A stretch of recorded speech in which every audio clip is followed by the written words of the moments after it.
Welcome to the early Christmas edition of the Rokk Players with my school friends and me.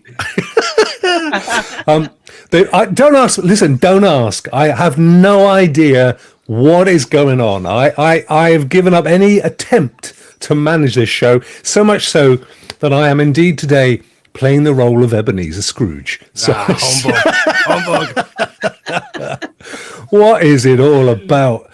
Vet turns up in his Santa elf shirt and his Christmas tree and everything else. Before you know it, like a virus, like Christmas COVID, running through the show. Everybody else has gone down with it as well. What the hell is wrong with you? You may have noticed, and welcome to Rokk Players, by the way. You may have noticed 3 of the most gorgeous guests that we could actually muster for today's show. Yes, as well as my ugly co-hosts HOULTS and Bjorn. We have, look at this. We have Vet, Cloud Gaming. We have, is it still Stadia _net? Yeah. You're kind of sticking it out, man, till the 19th, are you? I mean, you know, big ups to you for that. The scientist. And over there in the corner, well, I don't know what the hell he has on his head. What is that? It's just like a normal cap, I guess. It's mostly Martinez. Hey. How are you keeping, guys? Great to see you. The scientist, this is your first and most welcome. I've just realized this is making me look like I'm small. Hang on, I'm not. There we go. Just adjust myself. I look like a small neck. Well, Thank you. Yeah, Thank you. We must be like the ghost of Christmas. oh no. This is weird. Well, maybe what I'll do is I'll refresh the screen and yeah, no, that's what it was. It was We've been censored. Yeah, already. I'm just pulling it up to see what. Okay, yeah. Oh, good. We haven't got Vet in today. Excellent. Oh no, but Martinez isn't showing either. Right, I'll refresh. Here we go. Hang on, guys. Just not hold, for Vet's sake, but for for everybody else's sake. Yeah, here we go. Here we go. Yeah. Hey, there's me.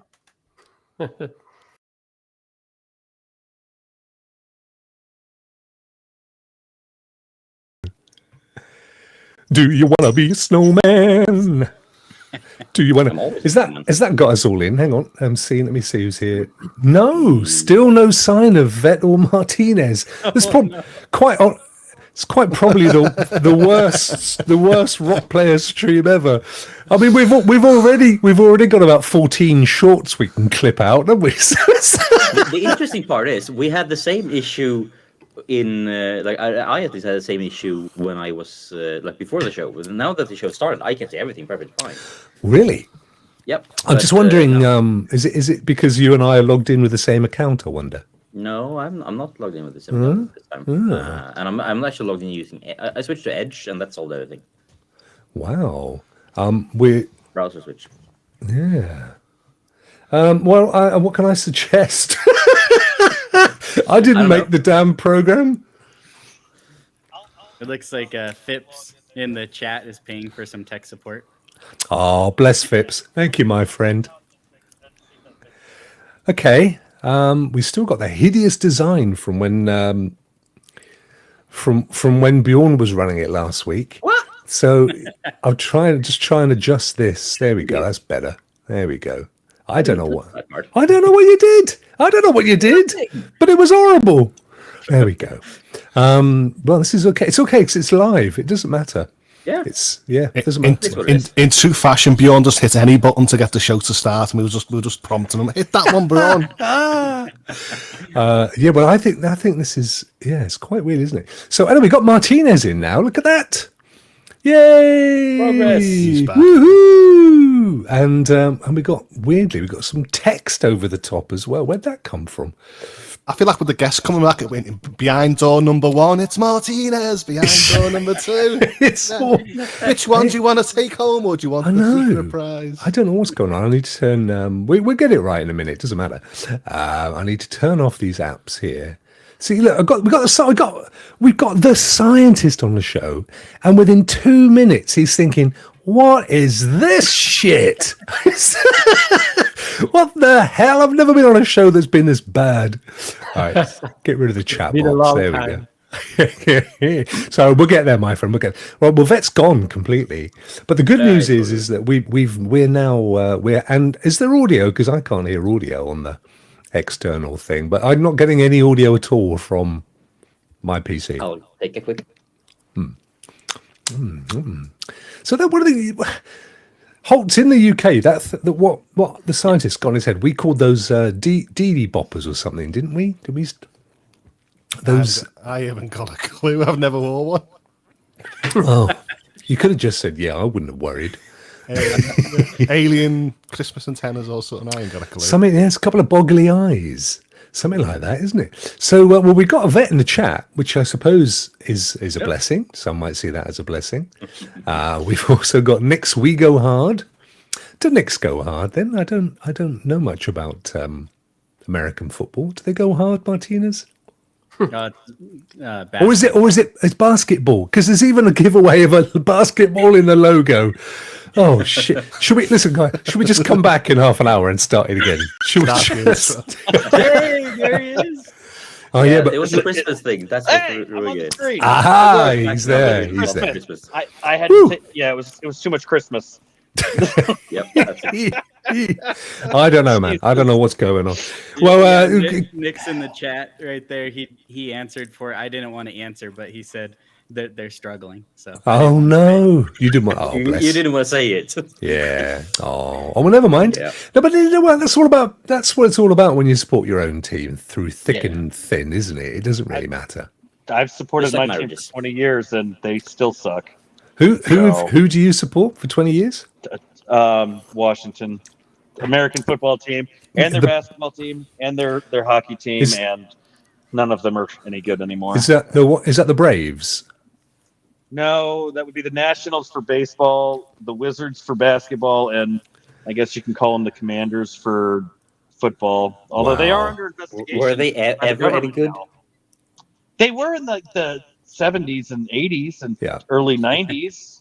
Does that count? Basketball-wise, I don't know. Yeah. I don't remember the last time. And the Nationals were only good when they left Canada for like one season, and now they're back to being terrible. So. Oh. Well, it's a great start to the show, isn't it, guys? Really. Well, it's what it is. It's what it is. Right, let's get back on track, fellas. Welcome to the Rock Players. So this show, if you probably tuned in and thought, what the hell is this all about? Quite honestly, so did I. I've got to be fair. We try and discuss in a slightly more serious way than maybe on Tuesdays what's going on in the wonderful wide world of cloud gaming and gaming in general. We've sort of not really achieved that first goal today, but that's okay, because when you have Aaron in the chat, when you have Vet on the show, all bets are off, quite frankly. It's like inviting in a wild skunk. You never know. It may be good for the house, it may be stink. You can never tell. They look beautiful, but below that beautiful sheen, there is a pure evil mind. Any road up. HOULTS, how are you, my friend? Have you had a good couple of weeks? Oh, I've just been gaming all the last, say, 14 days. You know, my poor wrists have just taken fatigue because I've been playing God of War Ragnarok, so I'm the button basher. Like, and I was like, God, my wrist, it's dying. Wow. So, but it's been such an epic experience. But I've been in that mindset playing hack and slashes, and it's not good. It's not good for me. I've been in two minds about picking it up because it's not cheap, and B, it's like it's the same as the last one, isn't it? But prettier. I don't want to sort of diss the game because it's reviewed quite highly and it's a great experience, but sometimes you feel genre fatigue, or because you're so used to a character, you wish you want something new. So when you're playing this game, you feel like, because you visit certain areas and certain characters, you're like, this is just sort of a slight extension of the 2018 game, but like you just said, prettier. Yeah, but this is okay. Yeah, and there's nothing wrong. Yeah. I think it's an absolute amazing game, and I recommend for people who really love the franchise. But if you feel like the money's a bit too high, wait for Black Friday, Christmas, the game's not going anywhere. So the interesting thing, though, just moving slightly to the right of you, to young Bjorn, who is probably already feeling rather warm and wishes that he hadn't put on his Christmas jumper. Actually, no, it's like 16 degrees Celsius outside. Okay. Bjorn, I understand that your namesake is in the game. Yeah, there is someone named Bjorn in the game. Well, it's a bear called Bjorn, isn't it, HOULTS? Yeah, I was sitting there because I never knew this, that Bjorn meant bear. And as I was playing the game, I looked at the start. You see a bear, and I was like, why is it called Bjorn? Yeah. I was like, Well, when I see my Bjorn, name I'm means going to ask him, does it mean Bjorn, the bear's called Bjorn, or does it mean Yeah. bird? And then I just smiled and went, at least I know some words. Swedish. Swedish. Yeah, it's just Bjorn is the Swedish name for bear. Like like my name, just like the composer of the game is named Bear McCreary. Mate, that guy is everywhere. Until a few And weeks he's ago, I thought I'd not heard of him. And then you said, are you joking? He's on everything. Every program that I have watched since, the music has been him. I mean, has he got any time? He works his ass off. I did actually see a story from Austin Winters was saying it in the podcast Play Watch List, and we were like, yeah. So basically, if you remember when Uncharted 4 came out, that was the same year. Uncharted 4 released on the same day as the biggest movie of that year, arguably, the Captain America. The Smurfs. That was no, Captain America Civil War and Uncharted 4 was released on the same day, and they had the same composer. And apparently, like arguably, you could say that Baron Curry has done something even bigger now. That he has scored not only the biggest game of the year, God of War, but also the biggest TV show ever in Rings of Power. I'm not saying like you can think of what you will of the show, but it's it is the biggest production ever. Yeah, and he's scored both of them, and I mean he's been doing. He's everywhere. Is amazing. He's one of my. He's everywhere. He is absolutely amazing. And then right below me, making his debut to I think you have been on something that I've done in the past, haven't you, Scientist? Or is this the absolute first time ever? It's the first time ever. Wow. I was always in the audience annoying you. Yeah. Most of the time. No, nobody ever annoys me in the audience. It's usually the other way around, apart from Vet. This guy. I'm just gonna say, apart from that. Yeah. Well, welcome, my friend, and it's an absolute privilege and a pleasure to have you on. And how have you been keeping? You've been running around the world doing all sorts of stuff recently, haven't you? Yes, I was on vacation in Brazil for 3 weeks, and then I came back, went to Seattle for a conference. Wow. And now I came back and I got COVID, so I'm home. So that's No. I'm great. I love vaccines, and the more they I was going to say I'm jealous, but not anymore. Yeah. I wish I hadn't started the whole show by saying Christmas has gone through like a dose of COVID. If I'd have known that, I'd have been a little bit more tactful. No, it's fine. It's a little bad, but at the same time, it allows me to participate in your show. Oh, bless you, my friend. To be home. It's funny, and well, it's not funny at all, but I was only thinking that you sounded a bit croaky in the old throat there. And now we know why. Yeah. Well, let's be honest. If this is the very last thing you ever do in your life, at least there'll be something that your family can look back on in a memorial, which I think is a nice thing, really. Isn't it, Vet? It's a lovely thing. Yeah. Martinez! How the dickens are you, sir? Oh, man, I'm doing fantastic. There's so many great things to be thankful for. Unfortunately, my wife's father-in-law's been kind of taken ill. Oh, yeah. Oh, God's another one. I wish I'd keep my mouth shut. It's just been kind of one thing after another with medical things with him. But oh, bless him. But yeah, we're trying to be as positive as possible, and I'm super happy to be with all you guys as always, talking about fun things and gaming things, nerdy things, and the first time I've been with Scientists, first time I've been with Vet live on camera, so. Both of you guys, look up to both of you guys. Your content is amazing, hilarious, fun. You guys are awesome content creators. So I'll take the hilarious part. Amazing. I don't know about that. Cheers, Sean. Thank you so much for that, my friend. A hippo character with a pink hat flips it backward and raises his thumb up in the air. Fantastic. Thank you so much. And then last but not least, he isn't a veterinarian, whatever you think. He's not actually a qualified vet, are you, mate? Not like the scientist who has he's got proper degrees and stuff. I I could be if I went online and printed a document on that said I was. Fair point. Yeah. I thought He knows he will happily fix your beaver, won't you, mate? No problem at all. You had to go with the animal of all the animals you killed in Congress. He's happy that he'll happily take a good old peek at your beaver and sort it out for you. So, how have you been keeping, my friend? How's your week been?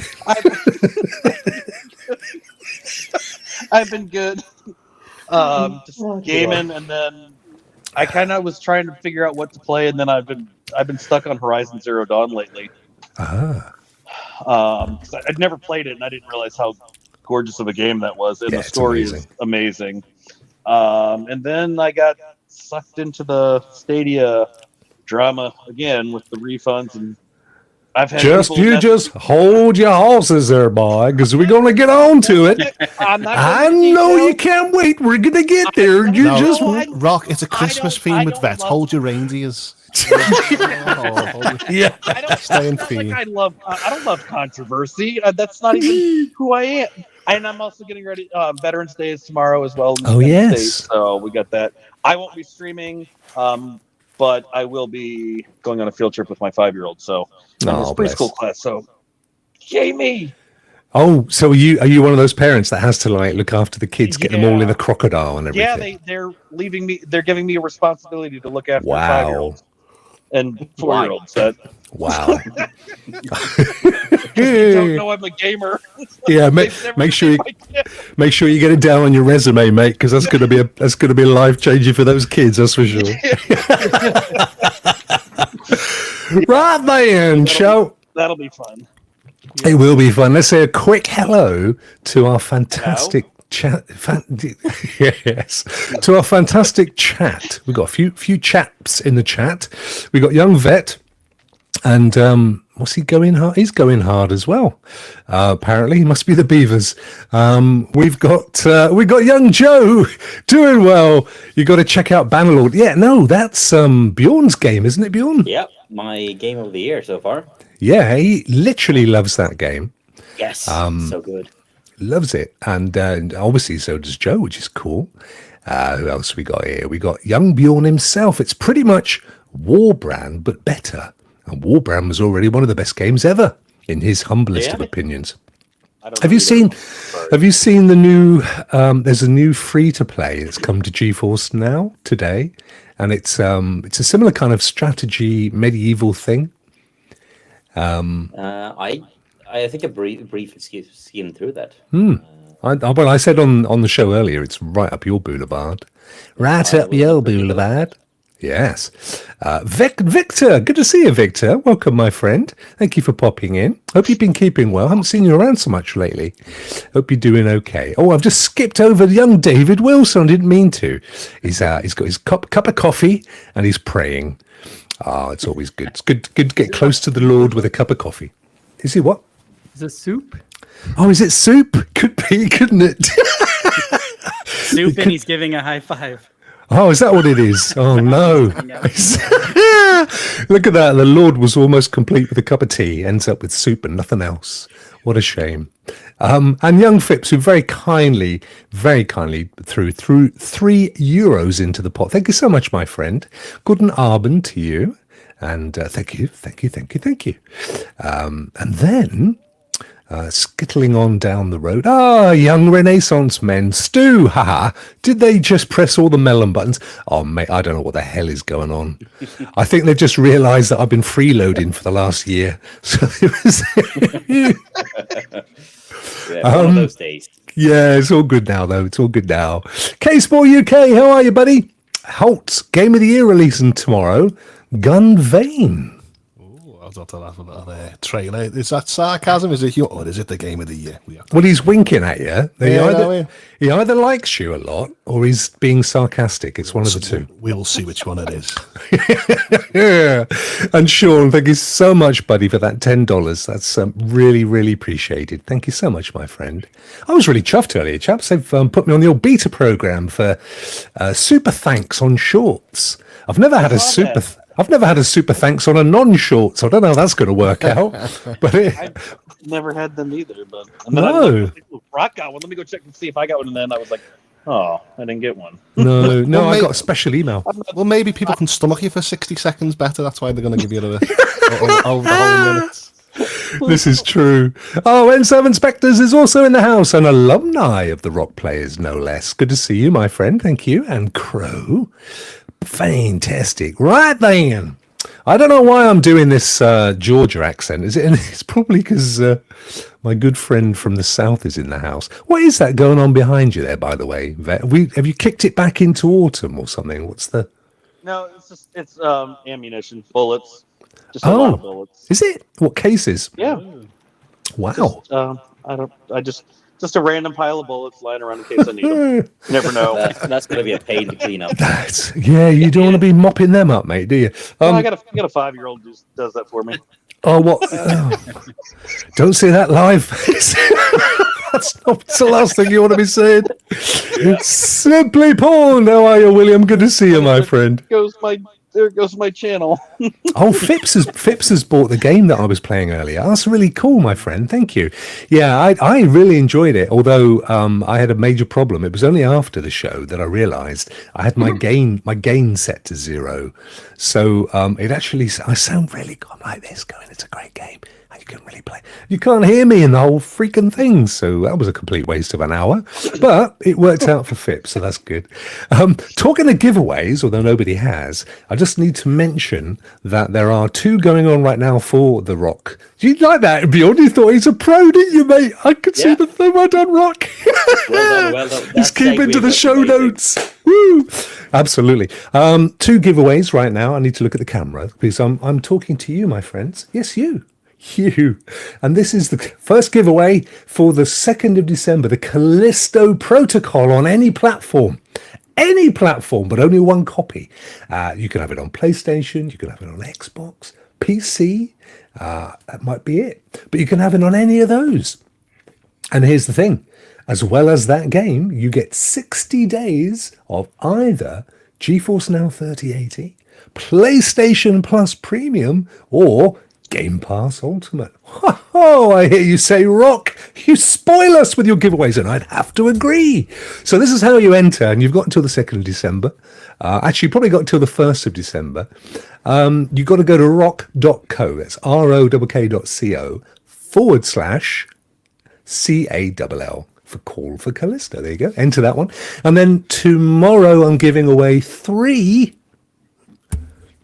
60 days of Black Nut Games, the amazing family-friendly cloud gaming platform. 3 of those tomorrow. So if you're a member, both of these, you're already in. Need do nothing. But if you're not a member, then subscribe to the channel. And if you just have a few minutes, subscribe to all my friends here. Links will be going down in the description for my guests later, and they will very much appreciate it. Look at all those fingers popping about there. Look at this. Wow. It's like some kind of Chinese porn movie. What's going on? It's like Chopsticks at Dawn 18. So yes, you can win one of those. We'll also be looking at Black Nut again tomorrow before the show starts. So it's all good. Right. Before we get to the news, I just need to ask. You've kind of covered this off, but I want you to do it in 30 seconds or less, starting with the scientist. What have you been playing most recently, and on what? Google Stadia. Red Dead Redemption. Oh, bless him. He's the last man standing. Games of the year. Talking about Game of the Years. I have put 46 hours in Red Dead Redemption in the past 2 weeks. Wow. Oh, wow. And it's just a fantastic game. And I have nothing else to say. It works great on Stadia 4K. And it's beautiful and it works nice. It is a beautiful game. You're absolutely right. Thank you so much, man. Martinez, what about your good self? What and where? Yeah, so I'll run through the platforms. Google Stadia, been playing some golf with friends and some Kakarot. Xbox, still playing Unravel 2. Nice. And on the Switch, playing Skyward Sword. And then PC, I've been jumping back into Elden Ring for some more punishment. So I can't be. Is it a roguelite, Elden Ring? Yeah, who was just discussing this? I can't remember. Yeah. Someone was just discussing what like Bloodborne rogue. It was Cowboy Rose and Maker of Chaos trying to. Yeah, all trying to get our heads around rogue like and light. After No, there's that, they are two different I things. was more confused than before. Yeah. No, roguelike is full on. You you lose everything. You go right to the beginning. That's the end of it. Roguelite, you might go back a level and lose some progression, but you don't lose everything. So it's like roguelike. You go back to the previous like basically save. I guess yeah. I mean, most games are like that anyway, aren't they? Most games, you've got to, whenever you die, you lose something. It's either progression or a position in the map or something. Yeah, I don't think it's so much an issue with that. Is the issue is it's just very like unforgiving. So you just die a lot. I can't be doing with that, mate. Vet, what have you been playing and where? Horizon Zero Dawn on Boosteroid Cloud Gaming. Boosteroid.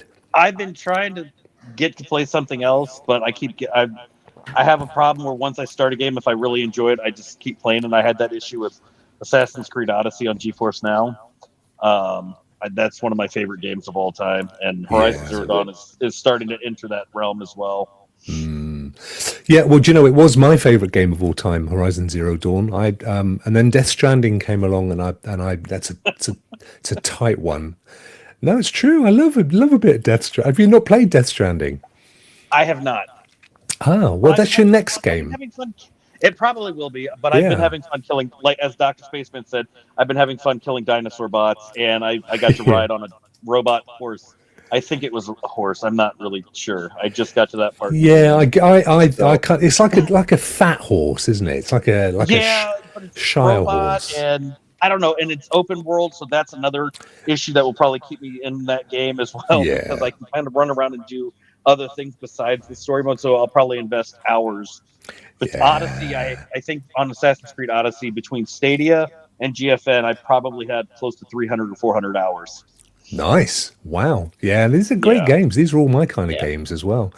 Now then, are we ready to see Vet explode? And I mean bits of him all over the screen. It's going to happen. Rudig's. Hi, Rudig. Rudig says in the chat, "What are you on about? What's the problem with Stadia? They're giving your money back. Where's the controversy?" Are they? Over to you, Vet. I did see. So I got part of my refund. There's a crap ton of issues because they want you to go to whatever the blog is, which I did. Yeah. I read all of that. Then they say you're going to get an email about your refunds. I haven't seen one of those, and there's a lot of people on Twitter that have been saying the same thing. No, me neither. I haven't. They also said that they would just, if you had more than 21 transactions, you would just get an itemized email. And then they would say, here, this is where it all went, or submit your updated payment method. Then I find out as I'm looking closer, they're actually using another service that you have to sign up for to supposedly get your money back once they go through it, and they have to decline it several times beforehand. I did receive 2 payments to 2 of my wife's cards. I got 1 payment on PayPal, and then I got $90 deposited on Google Play in my Google Play Store account. And then underneath it said, so it was like $89.25, and then underneath I had to spend $30 within the next 2 weeks or I lose it. Which nowhere in Google's statements did they say that you have to use the money or you lose it. How many weeks? How many weeks? November 22nd or 23rd for me. I had somebody reach out to me, tell me they had $750. What? I had somebody tell me they had $750 deposited in their Google Play account, and they had to use it all by November 22nd. I'm gutted now, Vet, because I was one of them gamers that kept on buying gift cards so I can sort of spread the cost over the year. So I'm probably going to get £1,000 worth of gift cards and the issue, weeks. Everybody, the biggest thing that's been passed around is everybody's been, well, you can just transfer it. And it always goes back to Google Pay. No, I was on the phone with Google for like an hour last night verifying all of this stuff. And if it goes into your Google Play account, the only thing you can do with that is spend it in Google Play. either movies, books, TV, apps, or games. If it was a child's account, then you are allowed to transfer it to your checking account. But if it's your personal account, it does not matter what the amount is. It is stuck in there, and that's all you're going to get. So can't you use your balance to redeem gift cards that last longer? No. The only thing you can redeem it for, from what they told me, is... All right, well, Rudix obviously doesn't... I was, because they called me, and I sat there on the phone, so... Yeah, I'm not going to worry about this. I'm not going to. Yeah, I've spoken to Stadia support people on the phone. And have you got like? But the thing is, I like Google account to child account. I know, but I also see he said, "I'm just hearing you got money back." I haven't. The only thing that I actually physically got back was money on Google Play that I can't do anything with because I have an iPhone. I don't have a Google device. So that money's going to sit there. And the ones that go to the bank accounts, I haven't actually seen those. I did see PayPal for $25. I got 86 transactions that are pending. I don't know how long they're going to be pending because they didn't specify how many times it has to get declined. They also are randomly picking out people that are just getting amounts just showing up in Google Play. And to me, it's a loophole that Google is using to avoid, in their mind, a class action lawsuit. Because all they have to do in court is say, "Well, we gave them their money back. It went into their account, and they're choosing not to use it."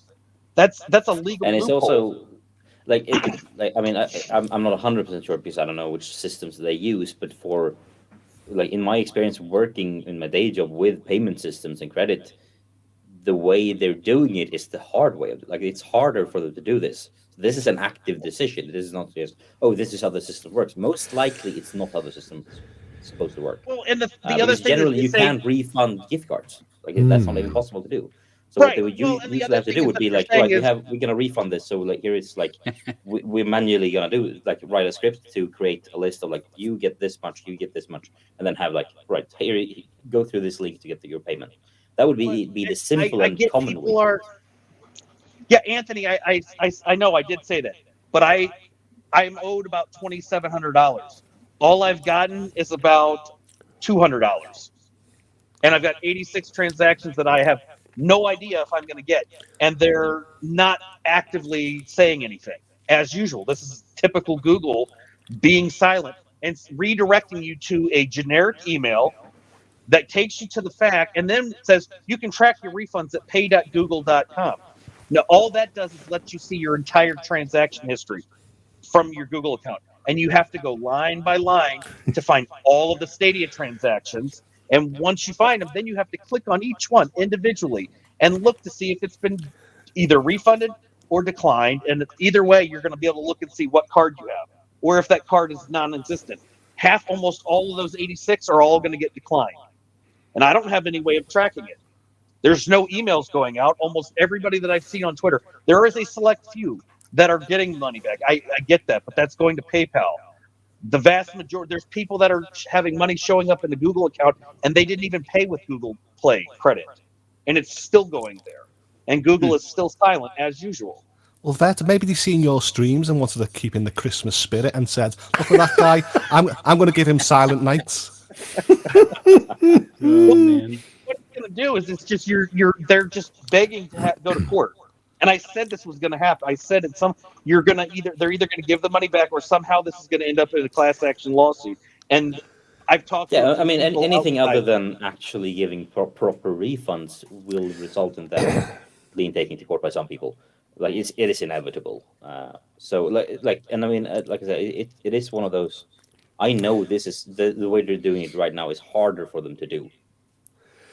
If you go to Best Buy, for example, and you want to get a refund on a vacuum cleaner, okay.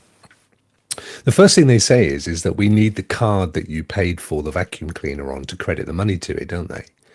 Yeah. And which is essentially what Stadia is saying. They're saying, well, we can't give you cash because we have to credit you back in the same way that you purchase from us. So I don't know. As much as I think it sucks, don't get me wrong on this. If you do go to Best Buy and try and let's say you have a gift card. So you go to Best Buy. So you go to Best Buy, you buy that back, and then you return it. Then they can't give you money back on that. Like they can't return that to a gift card. What they can do is like they can sell you a new gift card. Yes. So that's like, but then it's not a refund. Then it's suddenly you return the product and buy something else, and what you buy is a gift card, because that's the only way they can do it. Right. 99% of the point of sale systems is like this. But I know Google also stated that if your account is closed, like if you don't have that like if it was a checking account or a credit card and you no longer have that, they're going to give you the opportunity. They'll send you an email to change your bank, essentially update your bank account information. Yeah, because essentially what we do, they're not following through on that either, because they're not sending emails out.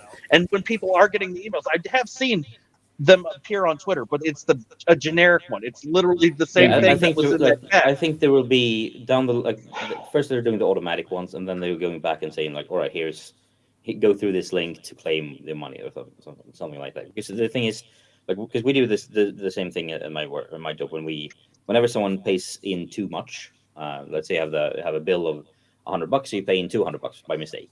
Then we send you an email with a link. You go in there, you enter your bank details, and then we pay you back those extra 100 if you want to. You can just leave it in and you use it in the future if you want to. And doing that is what they will that's what they mean when they say you will get an email in the future.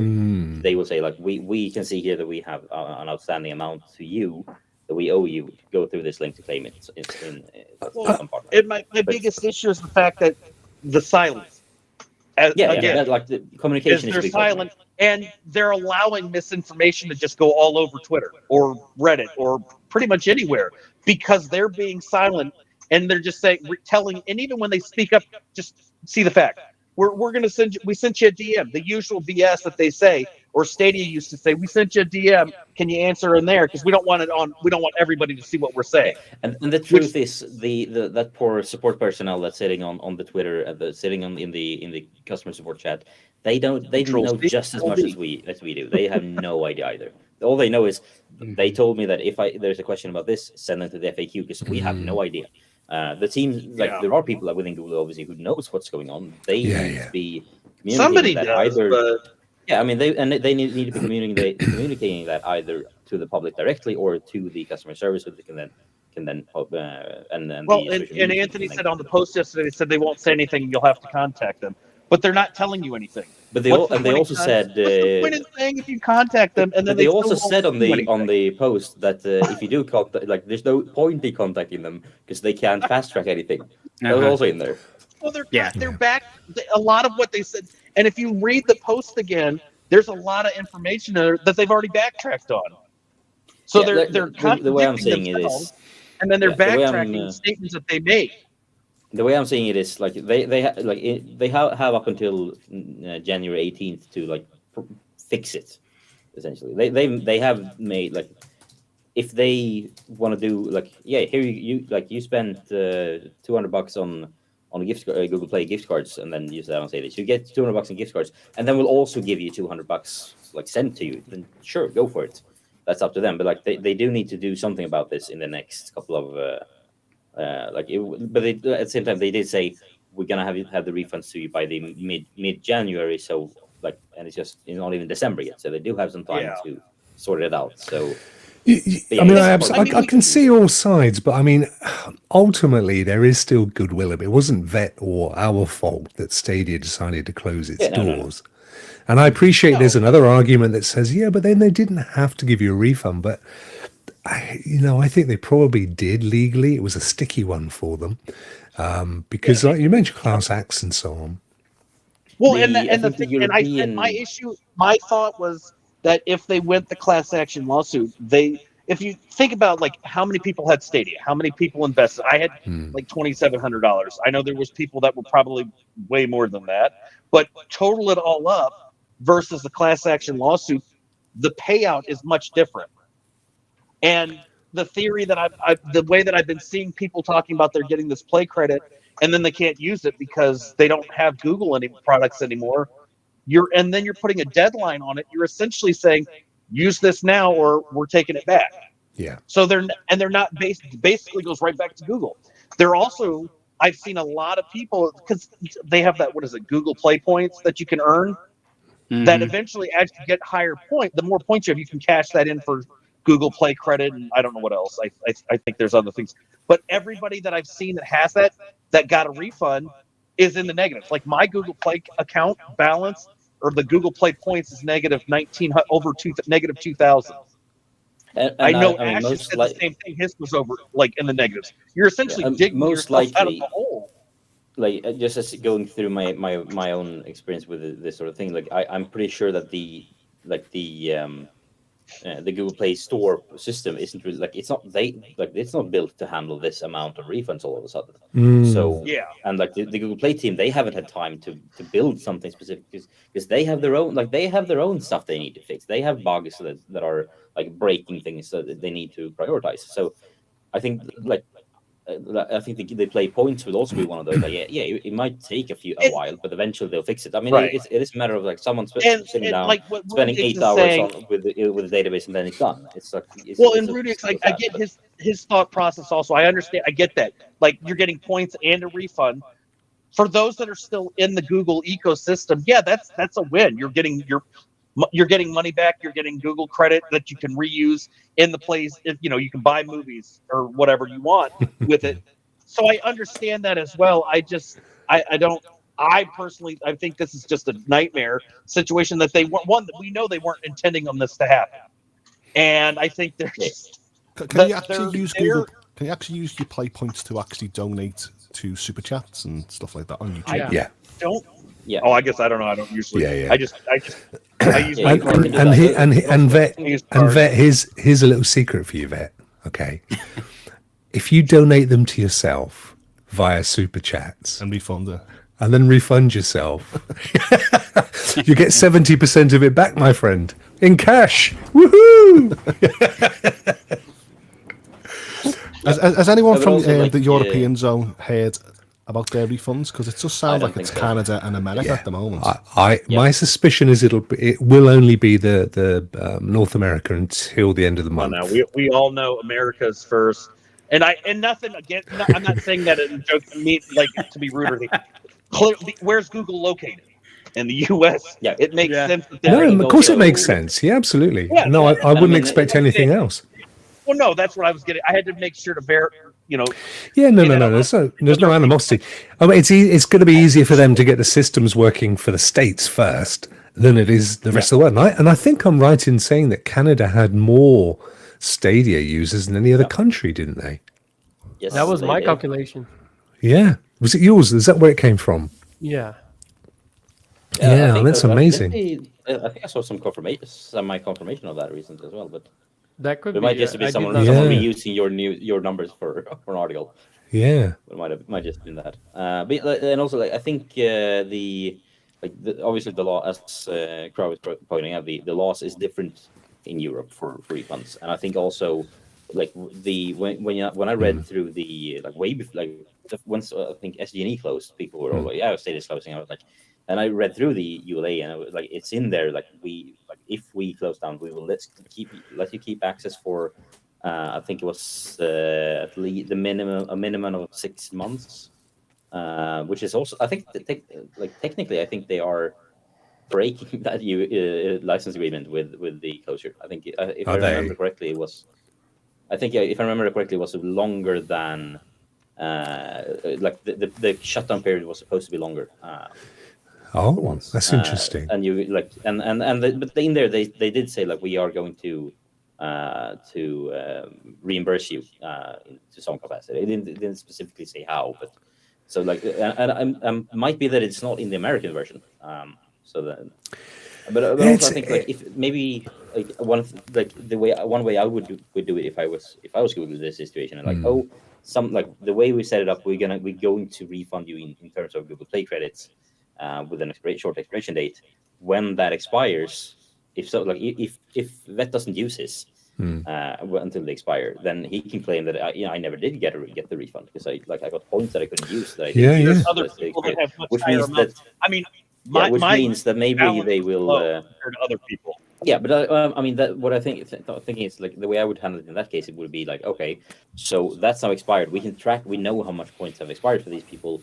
Now that they have expired, we can say we tried refunding it. It didn't work. Here is an email with that amount. That's one. Like just. I mean, I'm just guessing at this point. There have been literally people saying if you cancel your Stadia account, kill it off. The entire Google account. Then they can't give it. You've got to go back to them and say, well, hang on, I have owed all this, but I don't have the ability for you to give me this money anymore. And then they deal with it separately. Shutting down a Google account that you've been using for 15 years, so no, thank you. Yeah, well, it's a fair point, isn't it? You know, and then there was the thing that I was also told was that if once you get that email, or when it's been declined so many times, then you update your payment method, but then you still have to wait another 10 to 15 days. But they don't really say. They never told me on the phone, and there's no documentation on how many times. Is it one time? I think the big thing here is 2, 3. Yeah, I think the big problem is in the very, very lacking communication, both internally within Google for support to be able to give us the answers we need, but also from Google in general to us. They have time to figure these out. There's many ways that they can handle this. That like even with this shitstorm going on, handle this and properly get it sorted out. But like it's probably. They're like they have time. They can fix it. It's not that hard. I've done similar things myself, but like it's the communication. It always comes down to the bloody communication with this company. Scientists, how many people do you think? I mean, I'm putting you on the spot because I'm sure you've not had to think about this before. But how many people do you think purchased using non-cash or PayPal or a debit card? Do you think we're talking a sizable percentage of the population, the Stadia population? A lot of people. Vet, since when have you been a freaking scientist? I'm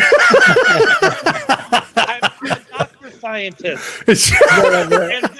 I'm a vet doctor scientist, darn it. I think that almost everybody uses some sort of method that's not direct cash. I would say most of my time I use credit card because I wanted to separate from my family accounts. And Google Play Credit I use to manage subscription for the family. For example, YouTube Premium, Disney Plus, Hulu. I pay everything with Google Play Credit. So I mean, I'm gonna use it not in 2 weeks, but the money there is not a problem, but I use Android as Vet was complaining. But I do think at least 30% of the people who use PayPal will use indirect methods like gift cards, because this is so common. It's a common thing since you're a teenager. You got a gift card to spend money in video games. Yeah. No, that's fair. I mean, I all of my purchases were via PayPal. But you know, I'm starting to think now I may have been in the minority. I was thinking that that was maybe how most people pay, but that's not what I'm hearing. It's looking to me as if most people. I use mostly like I have my card on file, both my debit card and credit card on file with Google, and I mean in Sweden credit cards is like people usually have them, but it's like debit card is what we use. Yeah, same. Yeah. So I had both of those on file. I did also have PayPal for like whenever like if one of the cards were having problems, I could just go through PayPal and just use the card because it would for some reason work through there. Like we don't even have Google Play gift cards here. Like the only I don't think we do. Do we, HOULTS? No. I've bought gift cards before. Have you? Yeah, they had them for a few years ago, but I think they dropped them in large parts of Europe before. So like the only Google Play balance I had was from like doing the rewards. So like I'm fine with them taking that back, to be honest. Like I didn't get that many service anyway. Yeah. I know. I didn't. I'm not like the the $1,000, $2,000, $3,000 that would be like go to Google Play. I think I'll maybe have like a couple $100 there. And I think like what the scientist was just saying, I also do that. So all of my subscriptions for YouTube that I have for different content creators come from there. If I do super chats, it automatically comes from there. And like I didn't even know that you could do like some of those other subscriptions. So I might just try to do that. And if they put a time limit on there, like you have 2 minutes to use it, then some people are going to get some big super chats. Right here. Every time I used to go to the I need to get super chats enabled.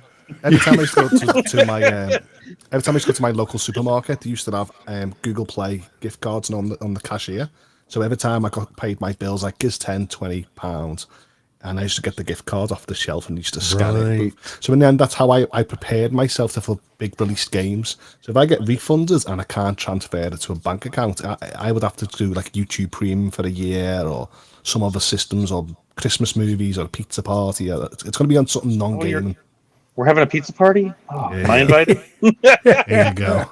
Heck yeah. Of course we're. I'll be ringing the airline saying, can Vet come over and play credit? I'll get on the next flight. Yeah. He can pay with his Google Play credits. That's fine, right? Yeah, well, we've got, but the thing of all of this, I think that I would be the most concerned is this: you've got 2 weeks to use them. I mean, that's just, and if you wanted to go and buy, Red Dead Redemption on Steam, for example, you can't use your Google Play credits because you can't repurchase the game that you've just been refunded for anywhere other than Google. The thing that I wish they would have done is allow you. I understand maybe there may be an issue with transferring from Google Play credits to a debit card, but I wish they could have at least let you transfer it to Google Pay. Yeah. Because Google Pay does have the credits, yes, where you can have a balance. So it would have made more sense to allow. But then again, let's all launch a Google. Let's all launch a Google Play Store game. Buy non-fungible tokens, and let's just have all this stuff that maybe you can resell in the future. I'm liking your thinking. Actually, thinking about it, it was Google Pay that I paid for mine, not PayPal, because it was straight through the app. Android app or iPhone app or whatever. But either way, we in the UK ain't going to see it for a little bit anyway. And we're going to get all the money that they've not been able to give to Vet. So that's why they've got to wait. Right. Next up in the news, I'm sure that won't be the last time that we hear on such stuff. Let me just copy this and paste it to, where are we, over here? It's all right. Talk amongst yourselves. You know it's a professional show. Yeah, very professional. There we go. Games. Yeah. I think what we're going to do with Vet refunds is because you've got like 89 refunds left. One person's like 88 refunds left till mine, 87 refunds, and it's like it's like waiting in a kiosk and just seeing Vet's got the whole 88. Yeah. Tickets. Yeah. If there's any cash left at the end, we'll let you have it, Vet. You'll be good. Now then, Xbox Game Pass introduces friend and family subscriptions. This is a bit of a game changer. I think it's more of a game changer on the fact that there's no restrictions apart from the fact that you have to be, all your friends or family have to be in the same country as you. Yeah, which I'm sorry. See, old HOULTS was all set to send it to his Japanese girlfriends there. Did you see that, Bjorn? I've tried that before. Yeah, doesn't work like that. No, ain't gonna happen. But you do get, everybody gets literally an independent account, part of the group. That's nice. So you can play any games without fear of at the same time. At the same time, no fear of. That's the big one. All right, and you can even do co-op. So that'd be great for families. Literally, yeah. I think it's amazing, and you end up paying 20% of or less than paying individually. It's a game changer as I see it. And if I was Sony right now, I'd be quaking, wouldn't you? Yeah, I mean this is especially the way they handle it, like the way they just say, like, we know how people are going to use it, so just use it like that. It's fine. Like it costs a little bit more. You get it for a lot of people. It'll be fine. Oh Lord. Hello. What's going on, guys? So I only been sitting in the queue for about 20 minutes. Oh, shoot. Wait. I know that McDonald's queue. Yeah, it's terrible, isn't it? Do we have Tiger Woods with us? Is that Tiger Woods? So look, I really can't be on here long. But I'm gonna come back if you guys are still on. All I wanted to say was this. Guys, even if we get 20% of what we paid for Stadia games and subscriptions or whatever, that's still amazing. Like, if I ever thought this thing was going to shut down, I thought I would get zero, right? Mm-hmm. And so, Vet, I know that. Listen, a week ago you thought we was getting zero anyway, so stop crying. But people still I mean, no, a week ago you were like, we're getting nothing. And now you're like, I want my money. I thought you said you was getting nothing. Well, Cowboy, I feel bad because you probably only bought Avengers and you're getting like, I'll get 20% of Avengers. Paul Vet's like, he just said 20, when people are getting like, spend like $2,000, $3,000. So and then you got Anthony that spends $100. No, before that, when I added mine's up, remember I did it on screen. So before I added mine's I up, wasn't there. mine's gonna be like $1,200, but now they added subscriptions. So mine's gonna be, maybe like $1,300, something like that. But either way though, guys, it's a blessing to get. You're never gonna see this again, right? So, but I just wanted to at least say that. And then if you guys are still going when I get out of work, I'm coming back for the controversy. But before I get fired, I got to run back in there because Rock didn't want to let me in. No, Rock, I did. I would have just saw you there, my friend. I'm really sorry. No, you know what's funny? Your link and Braun's link didn't work, but Vet sent me a link and his link worked. Oh. Yeah, so wow. So Vet has the magic touch. Yeah, he has. He's just not when it comes to money.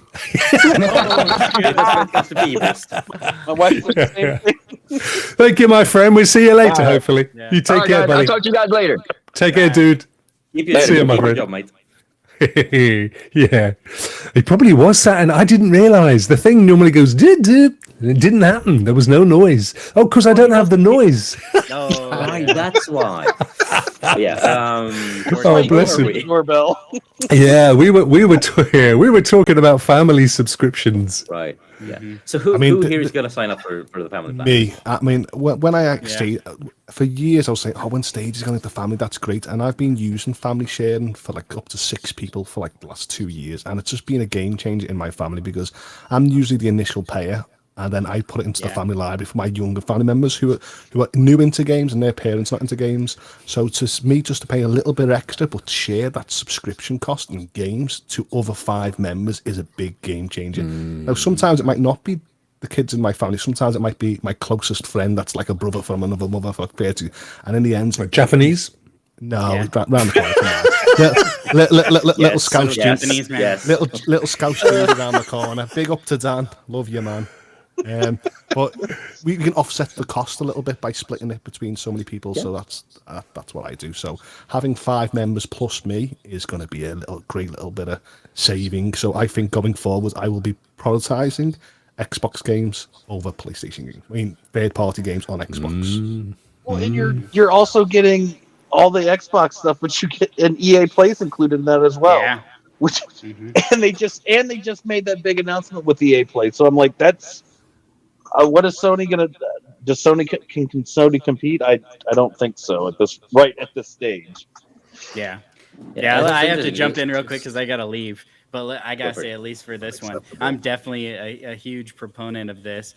Like HOULTS was saying, I got a bunch of friends and family that actually use my one account, but they don't play very often, or they use it like for the perks and things like that. They'll have like their old 360 games or Xbox One games, but they also like to jump on and play, the Game Pass games every now and then. So this is going to be awesome that now they'll actually be able to use their own, their own account, their own gamer tag to do that. And the other thing is now with my son getting to an age where he wants to have his own game, like his own game save and everything like that, it's going to be amazing because he's always, like on Stadia, a lot of times he would say, like, oh man, like I want to play, this game that I had purchased, right? So it wasn't one of the pro games, but a game I had purchased, and he's like, let's play it together co-op. And I was like, we'd have to buy it, the same game twice. And he was like, I didn't really understand that type thing, and he'd always be like, man, that stinks, I wish we could play together. And so this is going to be awesome. And just like HOULTS, I'm the one that carries the subscriptions for everybody, so I'm 100% fine just paying for the whole family plan. Martinez, I'm going to be cheeky, mate, right? Because that like with consoles you have a prime and a secondary. Right. I'm wondering if I can put a primary on another friend's account and then add an additional 6 people to my family, so that makes 7. So I'm thinking to myself, I'm straight away thinking of ways to make it cheaper. Yeah, probably. It is true. Like you might be able to do that. If Xbox goes bust next year, you go, HOULTS, that was you, buddy. I've gone faint with the calculations. Yeah, you're talking about like you could do like the home one, right? You can have like your home. I mean, couldn't you and then- technically do that for each member in your family group then? I wonder if you could. So you could do 10 machines All right. Well, in total. if there's anybody in Ireland or Colombia, get on it right now and then let us know. Yeah, we need to figure Why- this Trying that out. Out of interest, why Ireland and Colombia?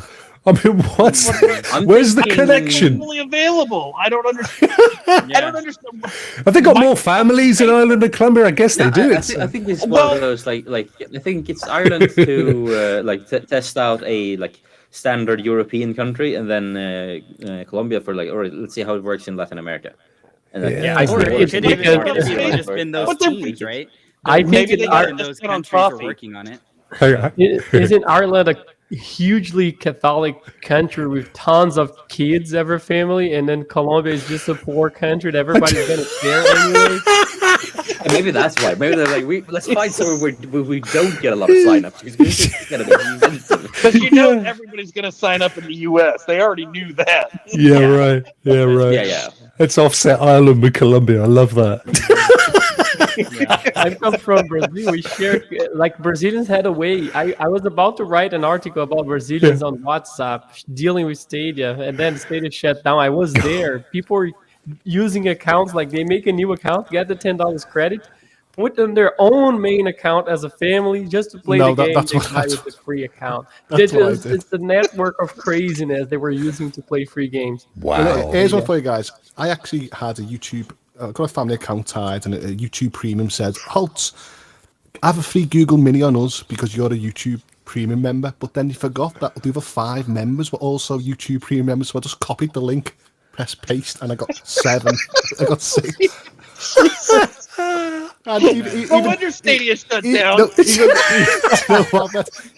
Here's the salt for the wounds. They might say to another member, here's $10 on us, or here's a free month for Stadia to claim. And all I was doing was copying it, pasting it to my main account, redeeming the free month, and then everyone else got access to it anyway. And I was like, every 3 months I was getting another free month. Wow. You've just bankrupted the whole of the gaming. You were literally treating it like it was America Online. I'm the Walter White of Stadia. I'm like, I was More like the Waltons. Good night, John Boy. I'm off to play Ragnarok. Wait there, HOULTS. Wait there, HOULTS. HOULTS, is that you? No, that's my second twin. That's my third twin, fourth twin, seventh twin. Twins are plenty. Wowzer. Anyway, so clearly bankruptcy is imminent for Xbox. Bless them. All thanks to HOULTS. I tell you what happens in Liverpool. This is what happens. This is how it works. That's how it is in the pool. Yeah. Next up in the news, this one is specifically for you, Vet, because well, it is because it's your tweet.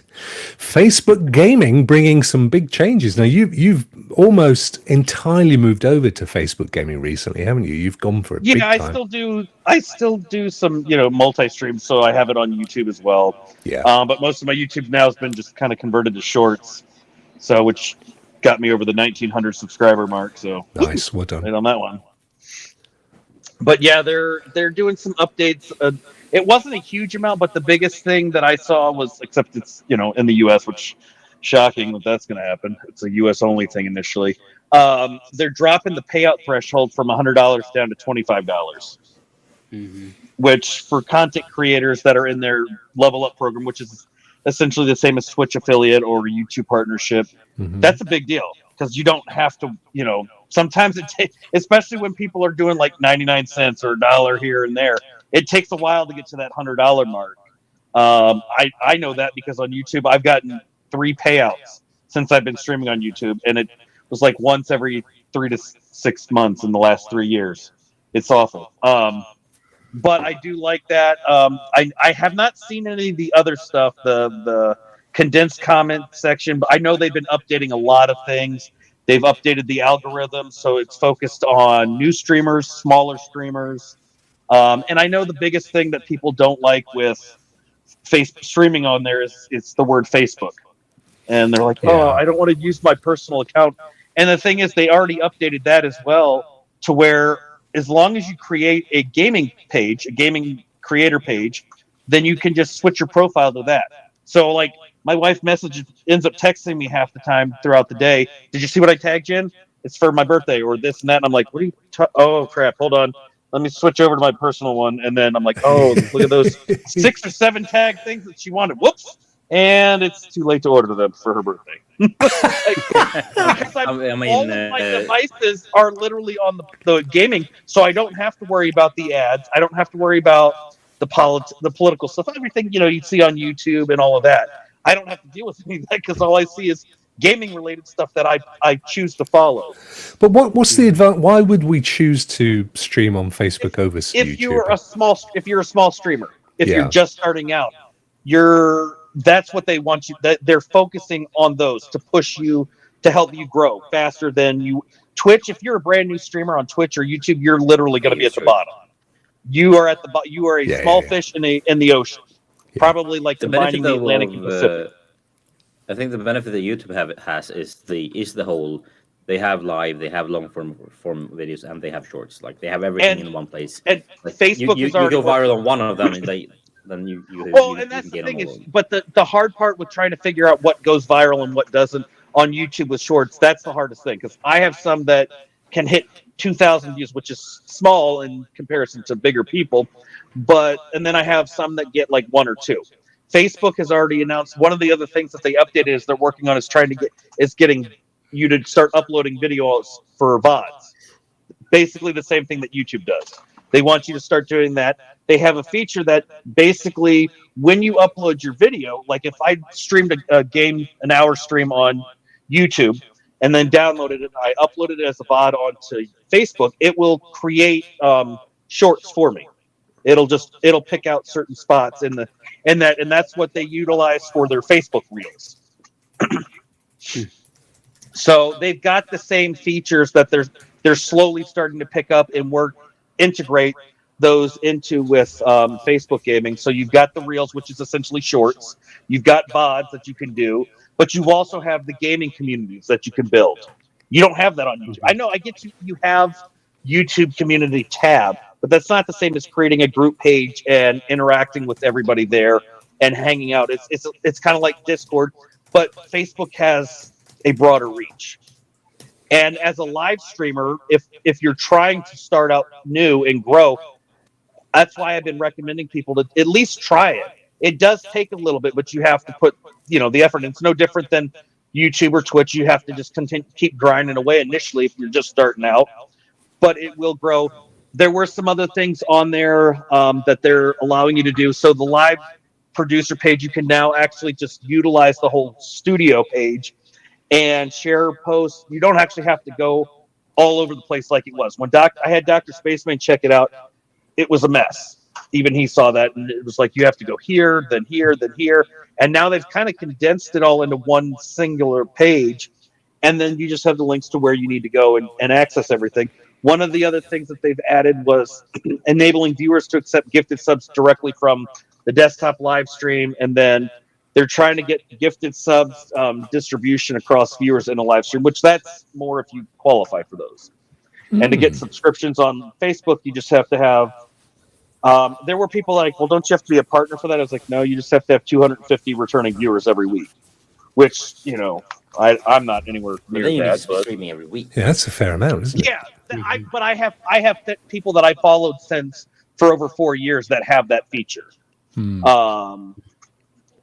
So it's I'm watching it. They're also working with Microsoft. I know they've got the VR stuff, with the Quest and all that, and I get the negative publicity from that. Plus, nobody likes the CEO, but they're doing big things with the gaming side of things. Their personal side is a mess. It's no different than any of the other platforms, Twitch or Twitter, Reddit. They're all kind of like that. But if you're looking at it as a gaming perspective and you want to be able to grow faster than you would on YouTube or and you only need 100 followers to get into the Level Up program on Facebook, which is not hard if you push. Like I deleted my old page, started brand new, and I was back in the Level Up program within 2 months. So, Yeah, and it was mostly just reaching out to people, hanging out in chats, hanging out in groups that are, and I kind of brag to make myself more, to build my ego up, which doesn't take much. But I brag about it because I'm like, I talk to someone, they're like, well, I don't go to Facebook gaming to watch stuff because I don't know anybody. I said, well, hello, the biggest streamer right here, number one. I stream there. I said, but Dr. Spaceman Game streams there. I said, we've got JD starting to stream there. Rokk is starting to stream there. We've got people that are starting to. I said, so the niche, the cloud gaming community, we're all focused on 2 platforms initially, Twitch, and you've got the rest on YouTube. And then you've got a small select few that are on Facebook gaming. And I'm like, I have the entire Facebook gaming community that I can bring into my threshold under Vet Cloud Gaming as the cloud gaming god. I said, because everybody's afraid to stream here. So I'm okay with that. If you guys don't want to, give me everybody. I will take it all. Well, we're streaming on Facebook tonight, as you can see. Yeah. This is literally the Facebook page. I've been trying. Of me. No, you're everywhere. You're an infinite, a vet of infinity is what you are. He's the vet of the multiverse vet. He is. He's quantum vet. I would love to. That would be awesome. I mean, my wife doesn't think that, but it's quite interesting because having said that, I don't think there's anybody watching it other than us. On Facebook, and I go out on all my shows. I go to Facebook. So how do you get? You were saying Facebook are keen to promote smaller channels, Aaron. How do I harness that? I've been just active in the gaming community. Look for channels and just hang out. The only reason I've been starting to get more people in my channel watching, and I peaked at one point at like 6, and that was the most I've ever had. Usually I get 1, 2, or 3, and I've got a couple that actually got the fan badges for like most active watching, most chat, the one that comments the most. And I've never had those. I like those are other features that Facebook has that YouTube doesn't have. I mean, you get the emotes that we can create if you're a member, but I don't want to hear myself talk. Sorry, I didn't know there was audio. Okay. Beg your pardon. Try and turn it off. Yeah, no, it's mostly what I did was I just literally went and looked for games or things that I played, games that I was playing, and I looked for smaller creators initially, and I just kind of went in there and just hung out, and I just chatted with people, and then eventually they realized, because I'm using my gaming page, so they end up showing up. And I've seen, Dr. Spaceman's gotten a couple of people. Ghost Strats is a buddy of mine who does cloud gaming and posts ridiculously good-looking. His laboratory of gaming stuff is ridiculous. I don't like it because mine's. I'll be terrified to go on Facebook in case the biggest chatter was HOULTS' mum. Hiya, sweetie. How just checking? Say you're all right. And I'll be like, that is literally who watches my videos on Facebook. HOULTS. It's my mum. That's it. She's the only one. The features. In fairness, for streaming on Facebook are pretty impressive, aren't they? I mean, as a platform, the ability to you can reply to people in a chat and it actually threads it underneath, which I think is a great feature. You've got the likes. You can still hit the like button. You can heart the stuff. You can the replying with those threads. That's one of the best things because it's not a jumbled mess then. Like I can go in and I can click. I'm like, all right, let me see what somebody's saying, and then, or I can go if I'm watching somebody else. But the other thing with me is I've streamed on Facebook before. When I first started streaming in 2018, it was on Facebook Gaming, so I was already familiar a little bit with how to interact with other channels and how to grow because I reached out to a ton of people, and I've actually had a few people show up that are way bigger than me. I've got a guy that has like 10,000 followers that popped into my stream a couple of nights ago, and I actually have the CEO of Boostroy that in their gaming page that almost like everything I stream half the time lately. So they ended up following my page as well. And I don't get that kind of recognition anywhere else, to be honest. And I'm not going to lie that it did make me feel a little bit better that a gaming company followed my channel. I was like, yes. Can you play your music overlays when you stream? Yes, I do. I have had a few on Facebook. So the one that flags me on Facebook and YouTube is when I'm playing Fortnite and I start playing the Macarena. And it's not because I'm dancing. It's just the music. Although I have been known to start dancing on stream, but thankfully nobody's watching at that point. So Bjorn, what are we seeing here? You asked me to go here. Yeah, I found some a page that's basically polls the major streaming services except YouTube, because I really can't really poll YouTube for how many viewers right now and how many channels are live right now and some other stuff. Which means, and currently you have on Facebook Gaming 150-ish thousand people watching stuff right now. Yeah, and on 1,500 channels. And if you compare that to Twitch, which is obviously the big one, you have about 10x the amount of channels live, but way more viewers, close almost 4 million. That's amazing, isn't it? I did find another page that had some average number of concurrent viewers on YouTube Gaming live in right now, which is in last quarter it was that they had data from. It was around 518,000, so 500,000 on YouTube live. And So this that's is the audience using Streamlabs. Is that what it is? I don't really know where. How do they get this data? It's from Streamlabs, I wouldn't have thought so, because you wouldn't use Streamlabs for gaming, would you? but just for the streaming of it. I'm guessing it's from APK data. Okay. Could be. API data, but sorry. you look at the concurrent viewers has gone up though, which is nice. I mean, it's interesting to see. You see the Facebook Gaming concurrent viewers up 19, and that's the. I don't want my coworkers to watch me play games. This is the thing is, it's like I tell people, I'm like, if you thought about streaming, just create a gaming page and don't give them the link, because your gaming page is not going to show up on your personal side. You'll have literally two separate profiles. You'll have your personal profile if you use Facebook, because I know there are people that don't, and then you would have a gaming profile that is completely separate from the personal. So there's nothing is going to show up unless you told them what your gaming profile page, your gaming name was on Facebook Gaming, and then they searched for it. That is about the only way that they would find it, or you gave them a direct link. Or if you're, streaming games and you work in an office and they catch you streaming games, that could be the other way. But if you're streaming games and you're at your work, you're asking for that. Okay, guys, I gotta run. But yeah, thank you so much for having me on again. Bless you, my friend. Always honor with Rokk, HOULTS, and our friendly dad gamer over there. But big shout out to Scientist and Vet. It was awesome to share a screen with you guys. And the very last thing, since I have the floor and everyone's paying attention, Hezekiah just launched a very new video on his YouTube page, Hezekiah's Toys and Games. Definitely go check it out. He also has a giveaway, just like Rock's always giving all these giveaways away. He's giving away 3 months of Game Pass Ultimate, so definitely get on that.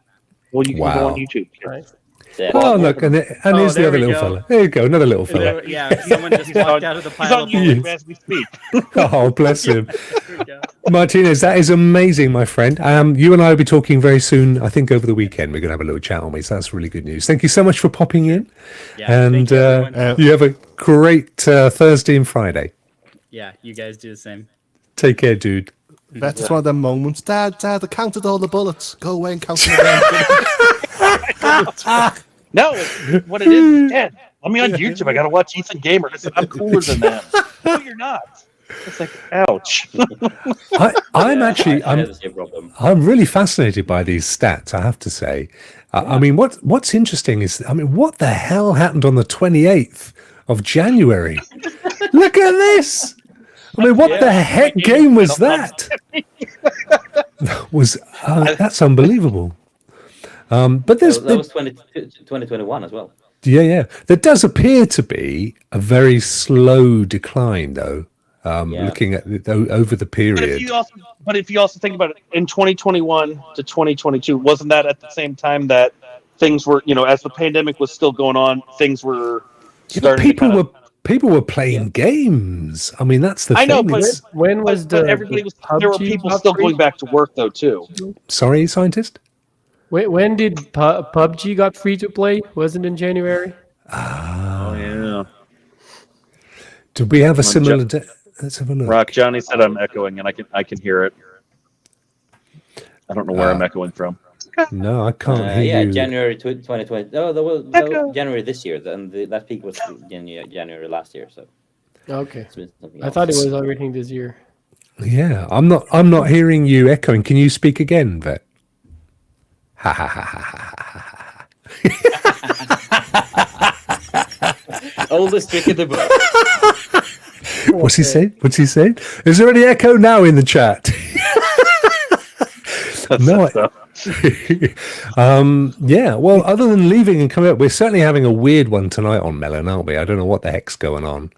Quite honestly, there's a whole bunch of rubbish going down. Maybe they're updating stuff. I don't know. There's no. I mean, I'm still only getting your audio coming through anyway. I'm not hearing myself, but I know scientists love stats, and I have to say I love stats as well, but maybe not quite to the same scientific degree. But when if we look at Twitch, I mean, Twitch it's maybe you could argue that it's a bit up and down, but it's fairly consistent there. What have we got here? Not sure. Oh, average channels and peak channels. Okay, but and I wonder. I mean, by the way, I'm not looking to knock Facebook. I'm really keen for it to do well. I'm wondering, Aaron, whether this is why they're starting to roll out these incentives, because clearly they're not getting the numbers through, are they? That yeah, it's weird with the way that they have. I know they have different people, big streamers on there as well. Dr. Disrespect is on there now as well as YouTube. Mm-hmm. So he multi-streams there. Just don't talk bad. But I can't. I don't know what to do because I can't cure the echo. We can't hear it. They're just going to have to hear me twice. It's just the benefit of me being on the show. Let me have a little listen. I can't even hear it. Yeah, I can hear the echo now as well. Is it how bad are we talking? I can hear echo myself though. Yeah, well, that's because you're listening to yourself, you numpty. See, that's what. That's what happens. Vet inflated his ego before on Facebook, and now it's got a voice of its own as well. Look, oh yeah, we did. Yeah, I did have that Facebook thing up, didn't I? I mean, that's gone now. That's not here anywhere. Yeah. No, I like I said, I think it's okay. It's the stigmatism is it's just Facebook itself. But they are doing a lot of things to improve, and a lot of it's been within the last year. And I think eventually we should see the numbers go up. Aaron, has there been any talk about integration with Meta, the metaverse, in terms of streaming into the metaverse? I haven't heard. I know they don't have a way on the Oculus anymore. The Quest 2 to stream directly to Facebook. They got rid of that, so you have to use other methods. I haven't heard anything, but I've also seen that they've been really working with Microsoft lately. Right. Well, Facebook itself or whatever, with the Quest, especially to get a dedicated Facebook or xCloud app on the Quest 2. That'll be rolling out at some point soon. I don't know when exactly, but it'll be available on the Quest 2 and the Quest Pro or whatever it's called. So I'm going to assume, and they're working on getting a remote desktop app as well, which would essentially allow you to just access your PC, but you would see it in the headset. So you could theoretically stream from that way too. Yeah. And still see. So I would think that at some point they'll integrate that. I think they were rolling out the Quest Pro, so they had, that takes priority. They're bringing new features in, which takes priority. But I think that I think we're going to see a bigger play with Microsoft and Facebook working together when it comes to the streaming stuff.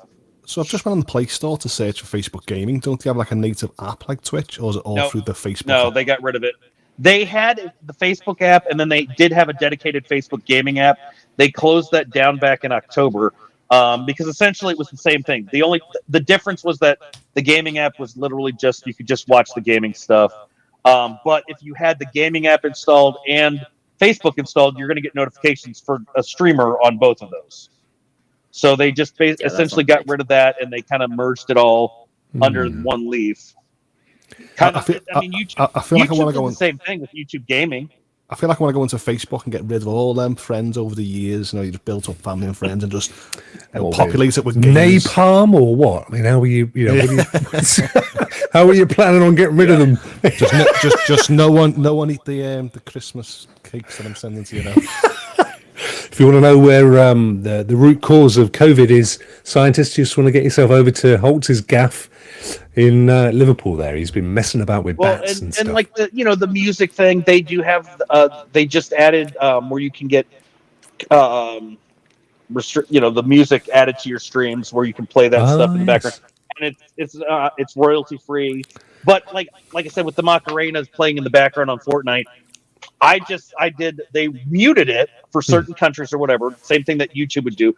With YouTube, I either delete the song or I have to replace it altogether. And on Facebook, all I've had to do, and I've only had it twice, and it was the first 2 times I started streaming it on there, and I just said, I'm streaming Fortnite. And I submitted it thinking, I'm like, there's no way that small comment is going to get it to work. And they released it immediately, like within the next day it was released. See, Magic Mike. Well, I was like, all right, well, that works. They're like, we're not messing with that guy. He's got Booster on his side. Exactly. And 10,000 people follow it. Yeah, he's got all those Ukrainians, and they don't stop for no one. You don't want none of that going on. Right, let's move swiftly on. Actually, I think, Bjorn, this is a good one for you and the scientist. Weekend poll. So it says Rokk as he's about to prattle on. Go on, you can do it. I can't help myself. Unless you'd like me to. No, I can do it.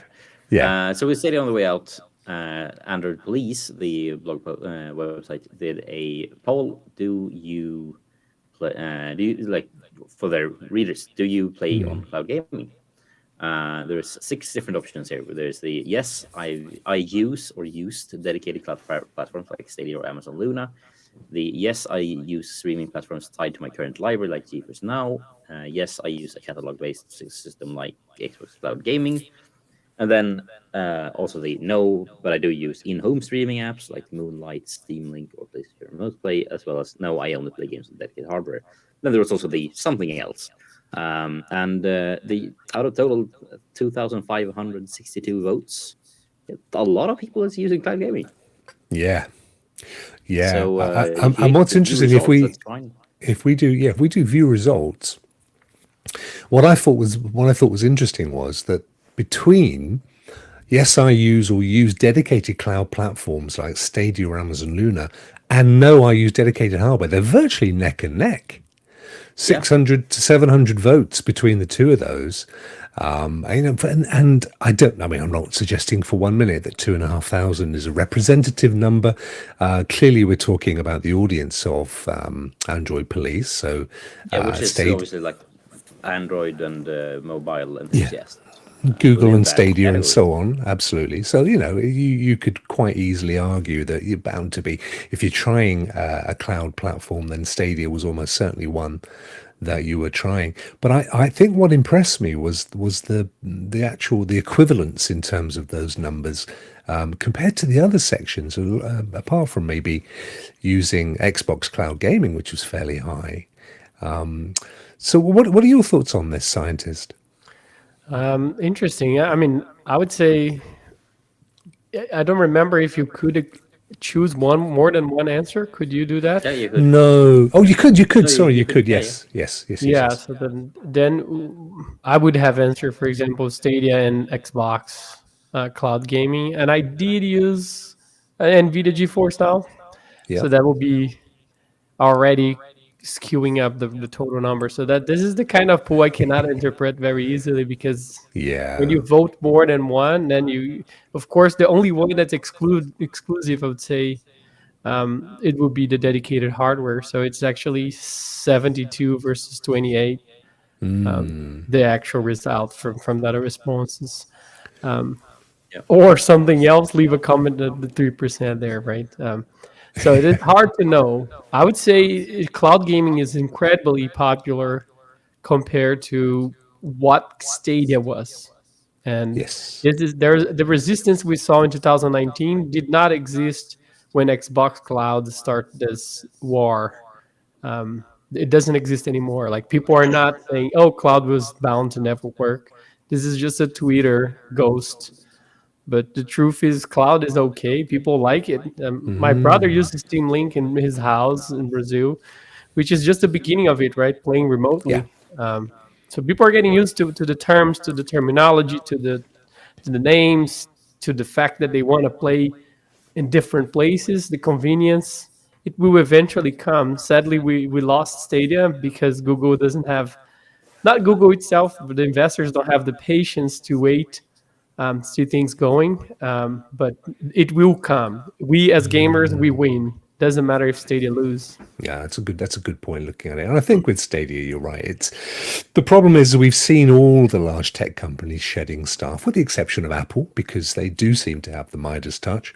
But all of the others have been getting rid of staff or shutting down divisions and departments. And some of them aren't as sexy in public as Stadia.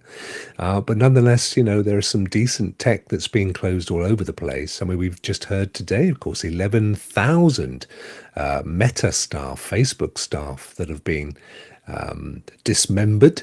Of course, what was it? 70,000 Twitter staff the other day, or something, some hilarious amount of. Yeah.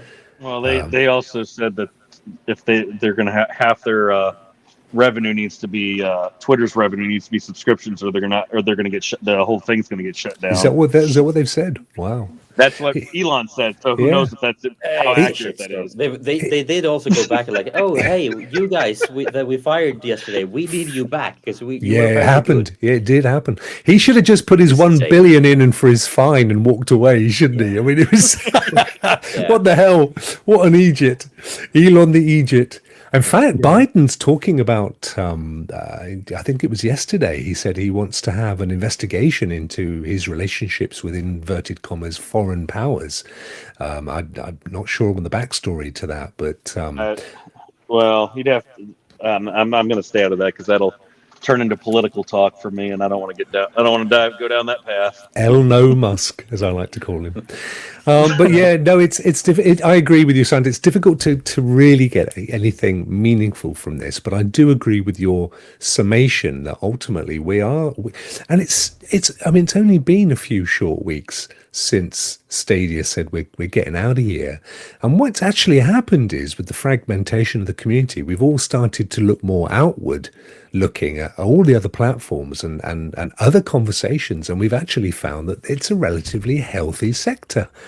That we were all being really defensive as Stadians and like no cloud gaming will be good, and then we're out there and actually we're finding that a lot of people like it.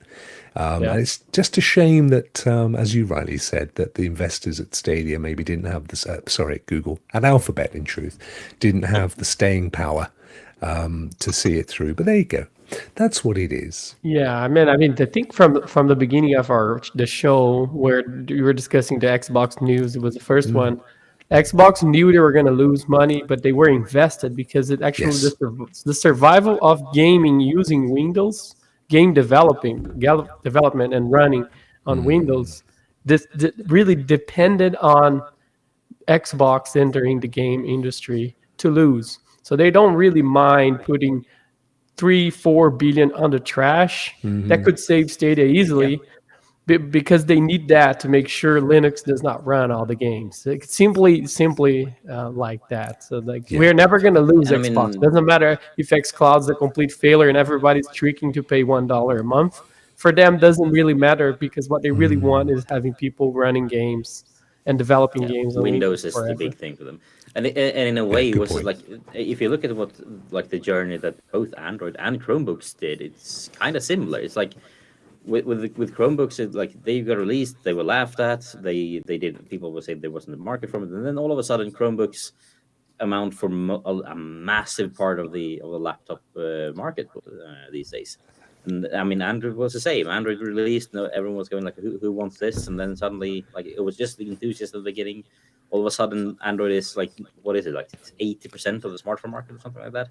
Like, Google. Yeah, all people but should know 80% that of the you money gotta spent game. is with Apple. This is the thing, isn't it? This Yeah, is always but I mean, it's the argument. Team Like, Apple. but I think it's also, Yeah. I think also like if even if 80% of the money is spent, like having just that massive market share, especially for something that is like about spending money in a lot of ways. So that, like, I mean, your operating system on your phone isn't about spending money, but your like which platform you're playing games on, which platform you're also then buying games on, that matters. So like, I mean, they should have just stuck it out as they did with the others. But I mean, I'm guessing the financial climate is not that perfect for that. But Let me ask you guys this. So, Rock, you just mentioned how we found, a lot of people found that cloud gaming is okay, right? It's good.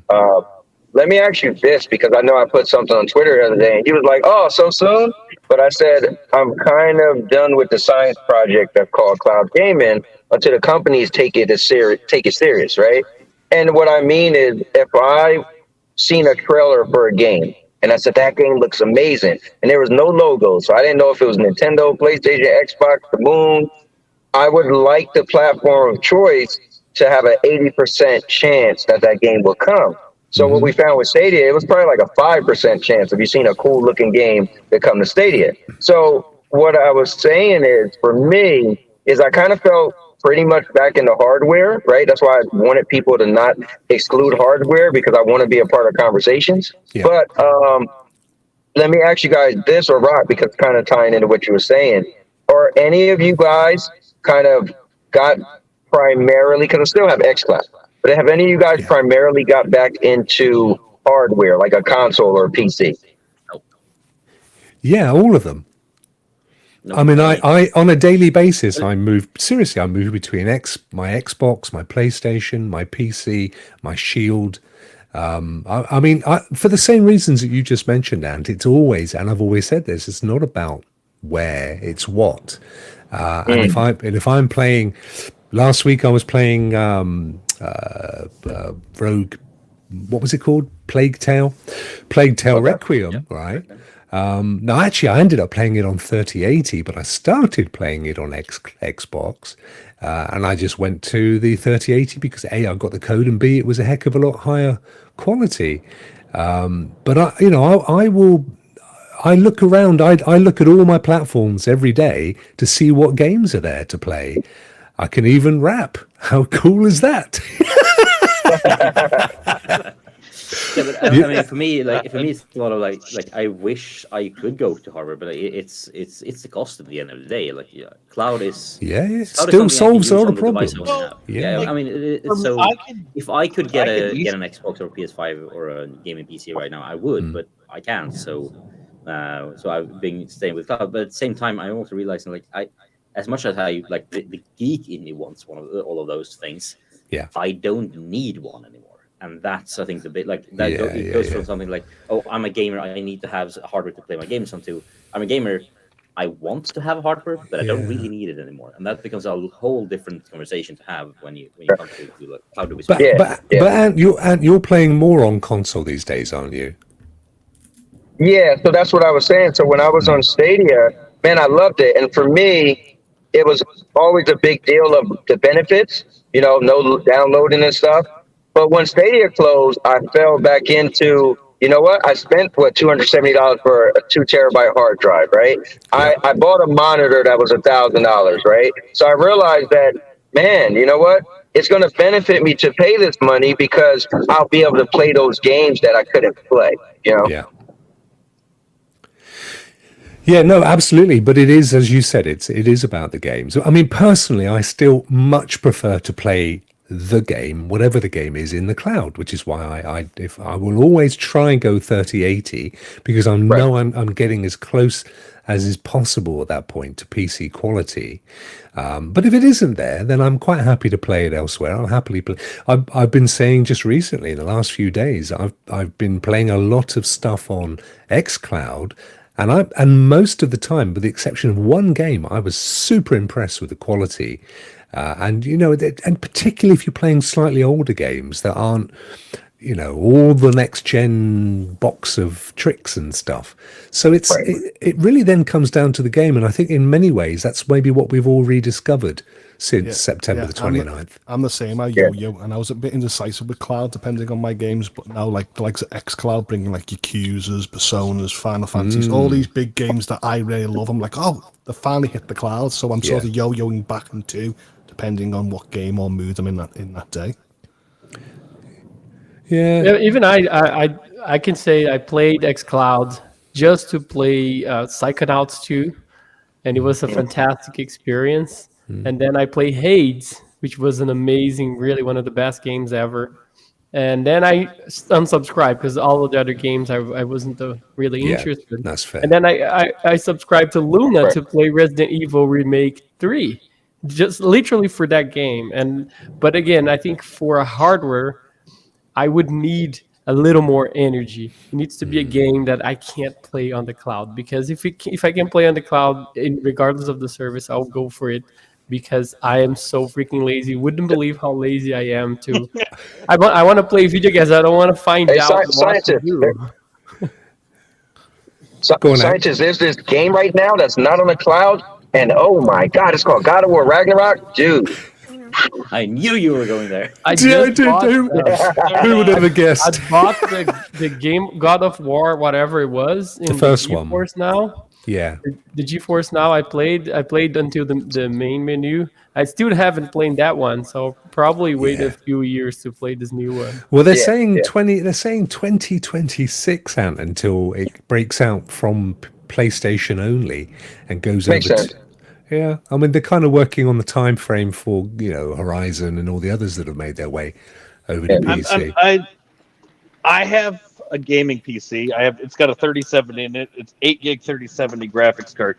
It's got plenty of storage space, but almost every game I play is in the cloud, and it's not because my computer can't handle it. It's literally because I'm lazy and I refuse to download stuff because I'm impatient. Yeah, I hate having to wait for a download, then having to wait for an update, and then be like, oh crap, I ran it. Hold on, I got to uninstall this and this and that. Yeah, and then, all right, and do it's like doing mathematics. I don't want to be doing math to figure out how many games I got to remove to install something to update, but I don't want to do any of that anyways.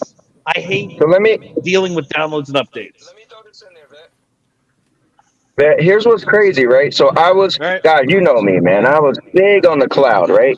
And then I had no choice, right? Because I wanted to play WWE, right? And I'm not a PC guy, so I didn't get GFN, or I don't think GFN had WWE 2K 2022 anyway, right? So, and Boosteroid wasn't out at the time, so in the US. So I ended up getting a PlayStation 5, so I got, WWE. And what I found over time is playing, like what got me was Marvel Avengers. So you guys know my favorite game currently, right? And I put hundreds of hours on Stadia. So when I played it, because it was free on PlayStation, I said, oh, let me try PlayStation 5 version. Let me see the difference. And I'm telling you this. All the times I played it, I only ever seen the load screen once. So then I started thinking, well, okay, I don't know how old Stadia Tech was, right? I don't know. We never know, right? But what I do know is not the equivalent of the 3080 of GFN, and it's not the equivalent of a PlayStation 5 or an Xbox Series X. So what I realized was, man, if anybody know about Marvel Avengers, it's me. And I seen the load screen every time I play it. You go in and out, you see the load screen, right? You go to different things. So what I thought of was, okay, so we praise cloud gaming so much because there's no initial download, right? But I wonder if all those hundreds of hours I played, all those load screens versus me having no load screen, but maybe it downloaded, let's call it an hour. It downloaded, right? I think there are some advancement with some hardware. So I know sometimes we say, oh, we're kind of lazy or we don't want to get up or whatever, right? And I get it too. I got into digital gaming because I was too lazy to put the disc in. So trust me, I get it. But what I'm noticing is graphically, right? So I look at the Stadia version versus the PlayStation version, and dude, it was night and day, right? So one, graphically it was better. Two, the no loading just really blew me away because I was like, how is there no loading, right? I seen the load screen once. So I think there are some benefits, but I guess it depends on whatever you compare it. And I get it. If you still say I'm super in the cloud and I don't want to, I'm too lazy, whatever, then you'll think that way. But if you say, you know what? Because remember, how long have people been in the cloud anyway? Unless you was on Gaikai or whatever 10 years ago. But honestly, I was only into Stadia for less than 3 years. It wasn't that long ago I was downloading every game anyway, right? So I can't be too big to say I could never ever go. For me anyway. Well, but yeah, that's because. I mean, But and my thing with like console, why don't you get an Xbox? Why don't you get a PlayStation? I've had them, and I don't use them. I use them for a little bit, and I transition back to the PC. But then I also transition right back to cloud. If the game is in the cloud, that's where I'm going to play it. If it's not in the cloud, now I will install games if I can't play it in the cloud, and that was like Ghostbusters, the new one. I like if I don't have a choice, then I'll suck it up and download it, install, and watch it run terribly because it messes with the streaming software, and then there's tech issues, and it's a nightmare. But I do install things. I just choose not to, and it's the same reason why. I know if I get a console, I know exactly what's going to happen. I might use it for a little bit, even whether it was the PS5 or Series X, and then I'm going to get rid of it because I don't use it enough to warrant spend. And that's why I don't buy one, because I know it's not, for me personally, it's not worth spending that money. Between my devices, I've got about 8 terabits of storage between 7 devices, and in the end, I still need more storage. So I'm always fighting for that. Which game should I delete? And that's why I always go to the cloud, because the flexibility and the accessibility across multiple devices is just so smooth.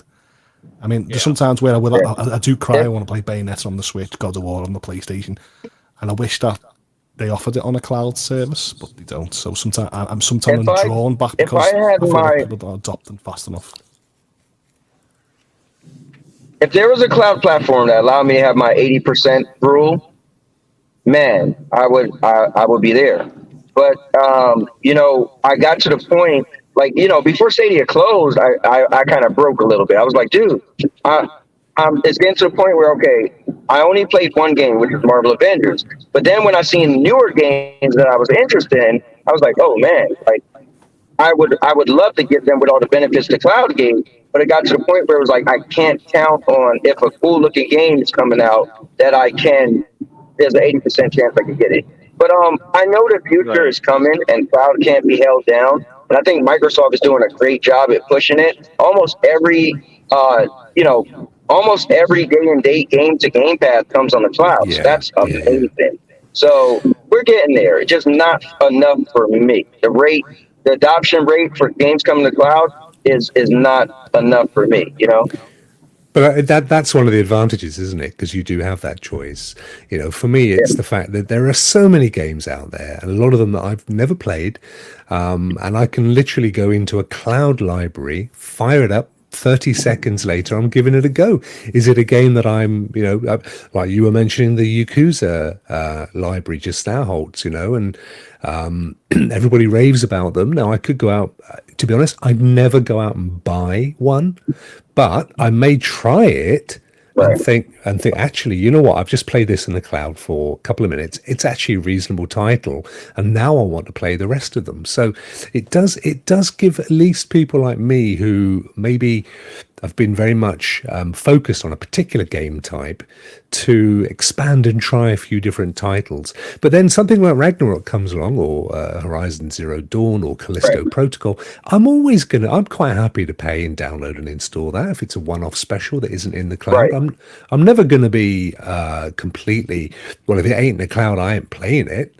Because ultimately, if that's where the game is, that's where I'm playing it. I mean, but if it is in the cloud, that would be my preferred choice. I mean, as someone who doesn't have something to install it locally on, if I have to wait for it to eventually come to some cloud platform, or maybe then I'll just wait. And if it doesn't, then I guess I'll watch a Let's Play or something. There's always ways to experience the game in some capacity, at least. And it is all about your gaming preference. So I'm more of a specific gamer, right? So for instance, when I look at, let's just say, for instance, Game Pass versus GameFly, right? So Game Pass, it's like Rokk was saying, there's a bunch of games you could look and say, oh, this looks cool, I want to play it. I'm more specific, where I would love to say that I want to play, not, oh, let me just see what's there. versus I want to play that. So that's why I always said Stadia was amazing for me, because Stadia allowed you to buy specifically the game you wanted versus, let's say, an xCloud where it's, you just have a choice of the litter. And so hopefully there's a game you like. If it isn't, wait next month. Where Stadia was like, no, I want that game. But then it got to the point where there wasn't enough of those. Oh, I want those games, because it wasn't getting them. So when you know, that's the thing with I think some of the services, like a Luna or xCloud. But Microsoft, again, here they go again. Hey, at some point we're going to allow you to play games that you purchased. Like, wait, what? So the cloud is getting there, Yeah, no, that's cool. That's cool. Thank you, my friend. We're going to swiftly move on. We've got a few more little news items, and then we'll probably wrap it up. The next one I've got, I'm not sure who added this one. It wasn't me, but it's Jason Schreier. Pixels and Blood, Sweat, and Pixels, if I remember rightly. It was quite a good book. Exactly. That's the guy. That's the fella. Go on, Bjorn. Yeah, no, he confirmed some rumor that was breaking about how there will not be a new Call of Duty next year. But he did make clear things up by saying the next game, which was made by Treyarch, will be coming out in 2024. But there will, however, be a Modern Warfare 2 premium paid expansion that Sledgehammer is developing, that will come out sometime next year. That is supposed to have a lot of content. So they're calling it a full release, but it is not a separate game. It is more Modern Warfare 2, whatever that means. So. So I don't feel like that's too breaking, because the last Call of Duty was the first Call of Duty where they had skipped a year. So they after all them years, every year they skipped a year with the last one, and then we got this game. So I feel like that might be the new current thing. Hey, let's do 2 years of the same game. Right? Some big expansion DLC in the middle. Yeah. So that's one. And I would prefer that. One doing. Yeah, it is better to do. Like if you do something yearly, at some point you do get quite like it kind of oversaturates your audience after a while, in a sense. At least for most franchises. So far, they've managed to keep it within range, but I think it's like not far away for them. So it's probably a good idea. But that's just, there is more Modern Warfare 2 coming next year. That's the takeaway from that. It's it's not I'm not massively into the old multiplayers, in fairness. But I just came across a lot of people are. I didn't know that. Yeah, a lot of people are. We're not in the minority. Exactly. HOULTS. Next up, we have a story for HOULTS that I added to mess with him. You didn't have to mess with me, because I love Nintendo Switch. Finally, HOULTS' turn. Yeah. I love Nintendo. The more you add about Nintendo Switch, the more I can talk about, especially Animal Crossing. Oh, what's such a popular, famous franchise, and it's just hit over 10,450,000. Is it? Wow. Number one in Japan. And that is Japan actually only. That's actually in Japan only. So God knows, if you do research worldwide, it's going to be really high.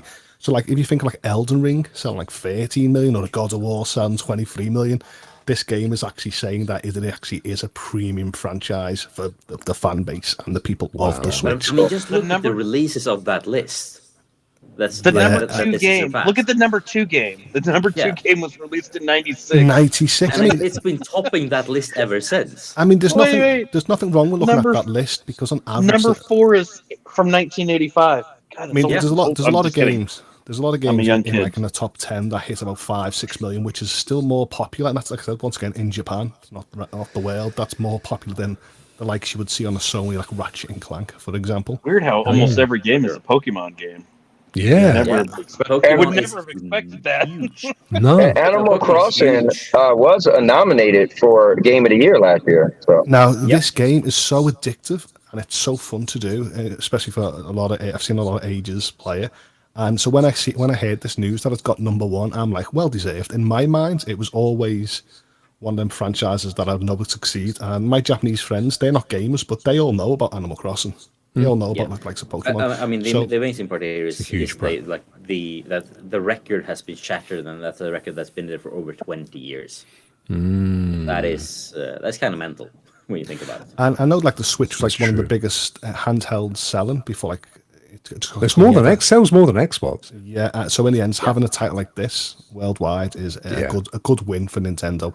Yeah. And as a family, we bought like the DLCs and stuff like that. So in the end, I'm constantly investing money in this, even still 2 years later. Yeah. And if they dropped another DLC tomorrow, I would run out and buy it. So it's one of them games that gets your hooks into you. Oh, you know what I'm going to say though, right? I'm going to say it should get that much because all them kids playing it. Yeah, you're a wrestling fan and watch and play superhero games. Yeah, but listen. If you look at the average household, right? If you look at the average household, you think how many parents there are versus how many kids. Well, I keep on saying this. I keep on saying this, and it's not controversial because in the end, when people sit there and say kids games, Nintendo Switch, it's a very sore subject because in the end, they're wrong for one. And I keep on saying, like, if you look at these games that got released, these are gamers like me that grew up with the industry and are still playing it today. So in the end, it's great that the average gamer now, I think it's like 40-ish, is now still playing games like this from the 90s or this game now, and then they passed it down to their kids. So even like games like Sonic, I mean, a lot of people like myself bought Sonic Frontiers and were raving about it, but no one ever says Sonic's a kid's game. But then they'll sort of put Mario down, Sonic's and Mario and Sonic sort of goes together. I mean, looking at my own kids, I mean, sure, Pokemon because it's Pokemon, but also like my kids don't they I mean, I've showed them Animal Crossing a bit, and they were like, nah.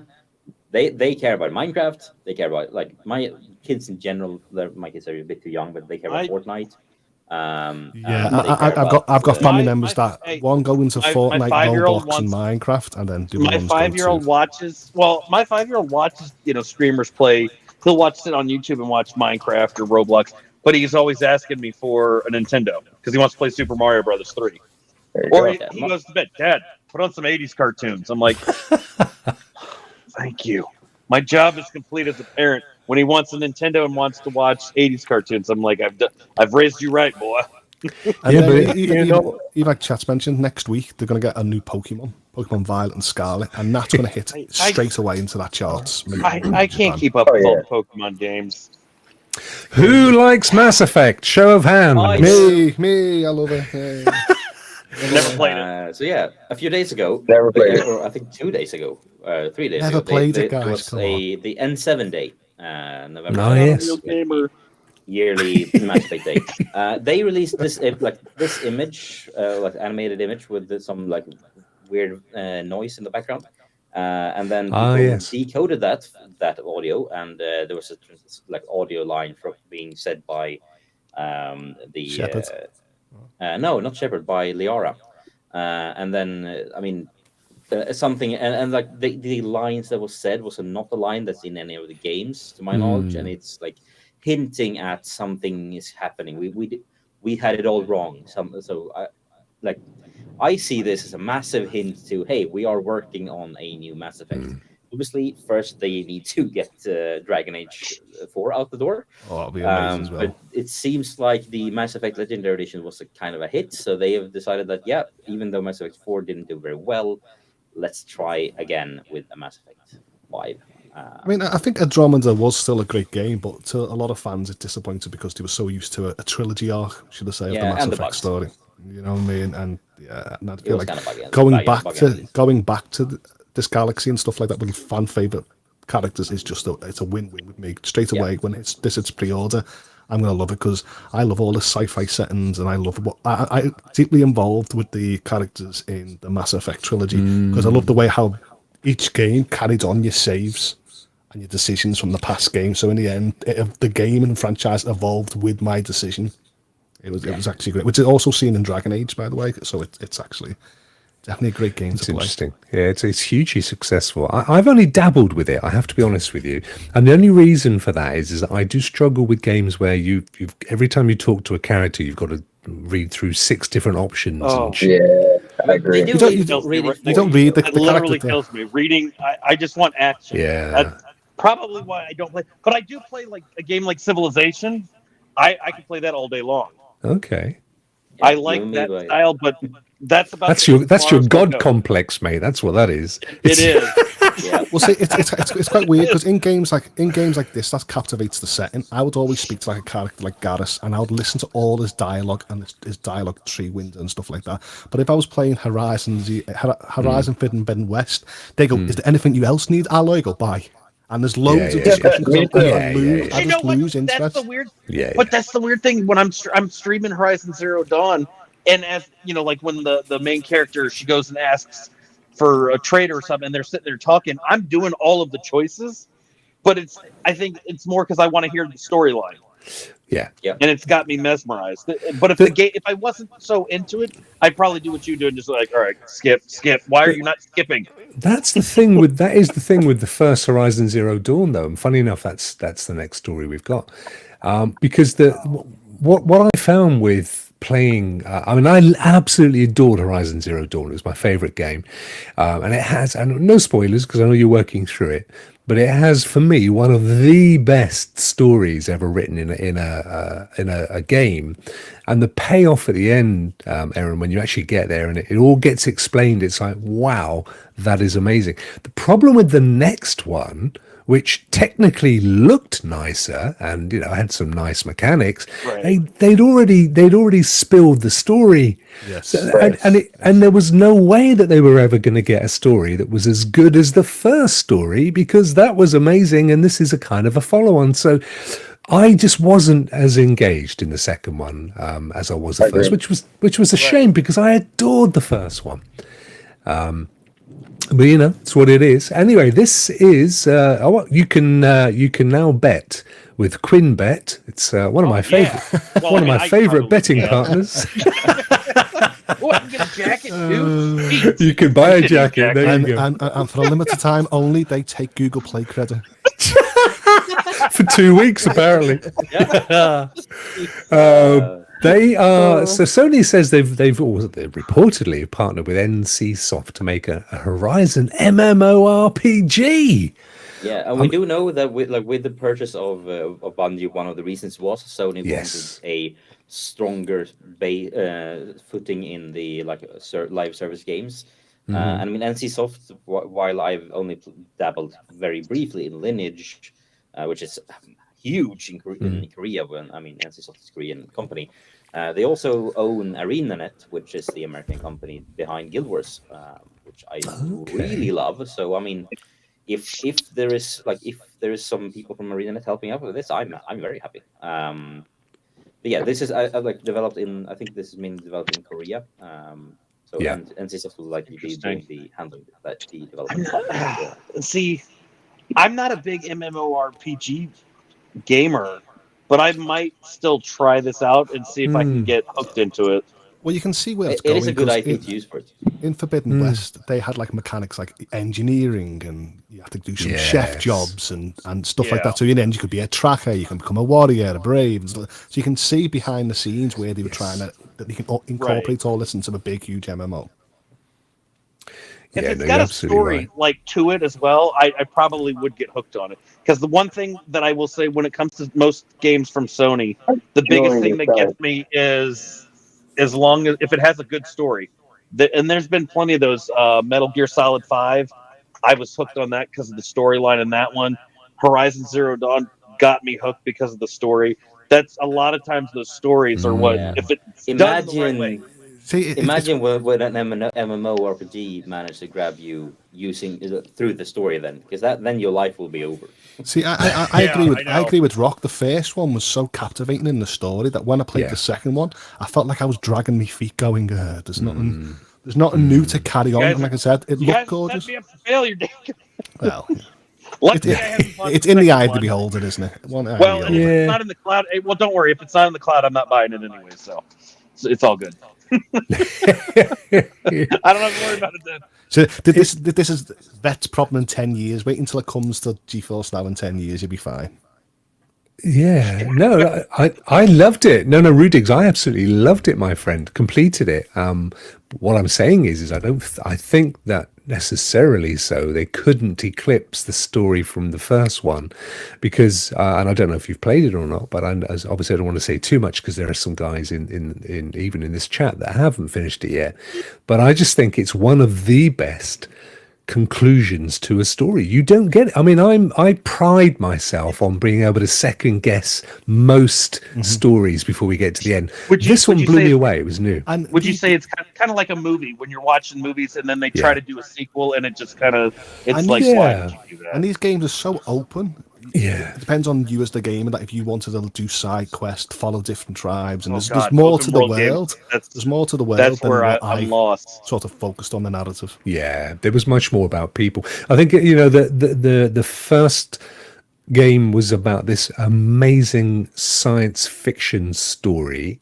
The second one is a little bit like the way The Walking Dead has gone. It starts off as this amazing horror series and ends up as a soap opera. And, it kind of went in a similar way for me. But still loved it. And I still one of my favorite franchises of all time. And I guess the key thing here is seeing how Sony have finally clicked on to the value in their IP. We're seeing it, as you've rightly mentioned, the purchase of Bungie. We're seeing it with the new shows coming to Netflix. They're looking at how they can expand the universe into other genres of game rather than having to come up all the time with new world-class, game of the year IPs, which must be hard when you've already got these amazing IPs that you can just their library is ridiculously huge, so it's not like they can't tap into that. That's what I see with the new God of War Ragnarok. I feel like they've just cut the best mechanics from The Last of Us 2 and Horizon and just went, and it just goes so well. And every time I play that game, I always think back of these great mechanics and story mechanics that I've actually seen in past Sony games, and it just builds up what Sony are trying to do. Poor old. The shame of it is Cowboy's got himself all set up with his amazing background and everything. I'm about to end the show. Well, I thought we had Tiger Woods for a while, but now it looks like we just got, we got a Cowboy after we had. We got the main man himself. Guys, we've literally been around the houses on the news. Now we have got a load of other stuff in the show notes, but I'm tired. So unless I'm happy to leave the lights on and go to bed if you want to carry on drinking. But it's coming up to the show, and you must be streaming soon anyway, Ant, aren't you? You've got a show on soon. Yeah, in half an hour, I guess. 20 minutes. 20. Wow, there you go. See, and I mean, I've got to be on a show in like 3 hours, so. Well, it's not mine. I'm getting interviewed, so that's scientist has got to be on a plane somewhere. I get to talk about myself, and who doesn't want to hear me talk about myself? I'm gonna be in chat spamming questions just to get vet. HOULTS has got to be into his. Can you hear me? HOULTS has got to be into his favorite Japanese OnlyFans page. Hey, as well, I'll be watching my Japanese anime tonight. It usually goes Cowboy stream first, and then to pay up which vet's on, and then my anime. So that's how my night's gonna be. Oh wow. Unless Vet and Cowboy say we don't need you there, buddy. Yeah, go and play God of War. I don't understand Vet. I don't understand HOULTS' life because he's actually got a job. I don't know how this works. I don't know. See, the whole point is my chat or something. No. So I thought he was just like retired and living off of like. The question is money somewhere. Exactly. Guess what? Geisha girls. Rock said to me a few months ago, "HOULTS, how come you never in my chat at 5 o'clock?" And I went, I'm on work at that time. It's asleep. And it's like weird. It's like what I said to it's between because I do middays because the college that I work for have the rotors between that time, and then sort of just changing the lecturers. Some do mornings, some do nights because we do night classes. So in the end, I have this perfect time where I can sort of interact with Japanese and Americans. And then if I want to do something, I can go to sleep, and then I can get back up. Interact with Japanese HOULTS. Is that really what you want to go to? He specifies the two people. And he had to make sure to. That's what I do, isn't it? So when people go, "Why are you up at 2 o'clock?" I'm like, "I'm fine. I'm going to bed in a minute." But I feel like a lot of people are like, "HOULTS should be in bed," and I'm like, "But I don't have to be up for 9." And I can get up at 12, get a quick shower, walk around to my work, and it's only 5 minutes walk, and I'm like, "Oh yeah." Yeah. No, it's true. Bastard. Before we literally call it a day, I just want to pull this up because our good friend, who has been very quietly suffering in the corner, bless him, young scientist, put up this tweet earlier. What method below? This was all. It came from our earlier conversation, of course, about how people purchased their Stadia games and hardware. Which method below was your main way to pay for Stadia stuff? Now, by the way, guys, I don't know if you knew this. There is a way to see the results of a Twitter poll without actually voting. All you have to do, I'm not going to do this right now, is turn off your Wi-Fi, and then it shows up. You shouldn't have said that live. Elon's like, no, you need to have a blue tick now. Yeah, exactly. They clicked on No. that. Yeah, Ron, you're gonna have to pay a subscription fee to keep that. yeah, I internet. know. I'm Just- sorry. If you want to shut it down, it's $2 a month. Yeah, that's fair, isn't it? So we've got 33, 34 votes. There's another day to go, but it's an interesting poll nonetheless, because it's clearly showing that debit and credit cards are by far the most. Yeah. And I think when you ask should have put cash on there. I put other just because you can't really use cash. But my guess was about a third we would not be debit or credit, and it's so far been exactly that. Exactly right. Yeah. By yeah, a yeah. third. Yeah, it makes sense. Yeah. It's almost like you're really good at your job. Yeah. I mean, This is above my pay grade. It also shows that Vet's got such a massive mouth that I genuinely thought everybody paid the same way as he did, but it was. Yes, know, Vet right? talking too much. Yeah. As usual. That's brilliant. That's yeah, brilliant. for a class suit that we probably would have trouble to find everybody that did not use mostly debit or credit. Yeah. You're on your But own, it's Vet. true. Hope you got. They changed the Stadia rules of in case Stadia shuts down a month, 2 months before. Do you guys remember that? We received an email with update on the terms. Yes. That probably was anticipating already that was going to shut down. Oh, And definitely. another thing that I found very curious was because I was making those TikTok videos and making fun of the marketing department. The Wavetail post for the free weekend. Shaka already knew at that time that Stadia was going to shut down because she said not everybody was blindsided. I was not blindsided. So she was in a very small team that knew that by the end of the summer, very few. Stadia was going to shut down. Yeah. She knew it, and she still Yeah. made that post. It was fantastic post. It was very fun. You're right. There were very few people, and at the she time, knew. You have to do that though, right? I think some people get mad and say, "Why didn't She was you head of know?" comms, That's wasn't she? business 101. Like you Yeah. don't tell everybody. You can't tell Right. everybody. There'd be Loose massive. lip sync ships. Yeah, But yeah. Anthony, this is Google. They forgot to go to class to show up to class on time for Business 101. Clearly, we've learned that pretty well lately. If they employed me as PR, We're hanging with I would all have been the hanging out in watching everyone's chat TV. giving you the messages. Everybody in Japan would have known if it was Yeah, HOULTS. only the Exactly. Japanese people. Only the Guys, Japanese girls. we're going to call it a day at that point. HOULTS, where can we find you, Mike? Well, we can't find you anywhere apart from in other people's chat you and can. shows. You can. Vet mentioned Facebook, and I've got a Facebook page from November 2020, and I feel like I want them 6 people as well.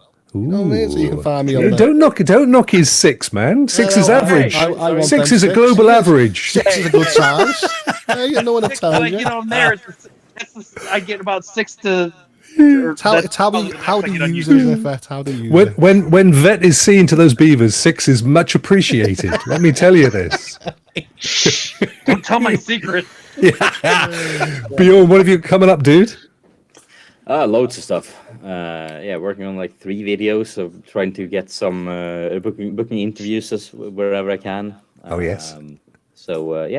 Lots In of fact, stuff. before I No forget, idea. you put up an amazing video the other day, Yeah. which was the interview with the Enigma Dragons. Is that what they're called? Yeah, exactly. The card game that I played a few weeks ago was really, really, really good. And I then sat down we sat down for like 2 hours and talked, and then 1.5 hours of it made it onto a video. So we just chatted about the game, how they made it, how game development in general. We came into quite very interesting discussion on how they would like to utilize cloud if they in the future, for example, and like they mentioned that how when you build games for Android and iOS, Google and Apple regularly go, oh, this SDK that you built it on, you need to switch it to this one. And it's like that's something we haven't worked on for 2 years.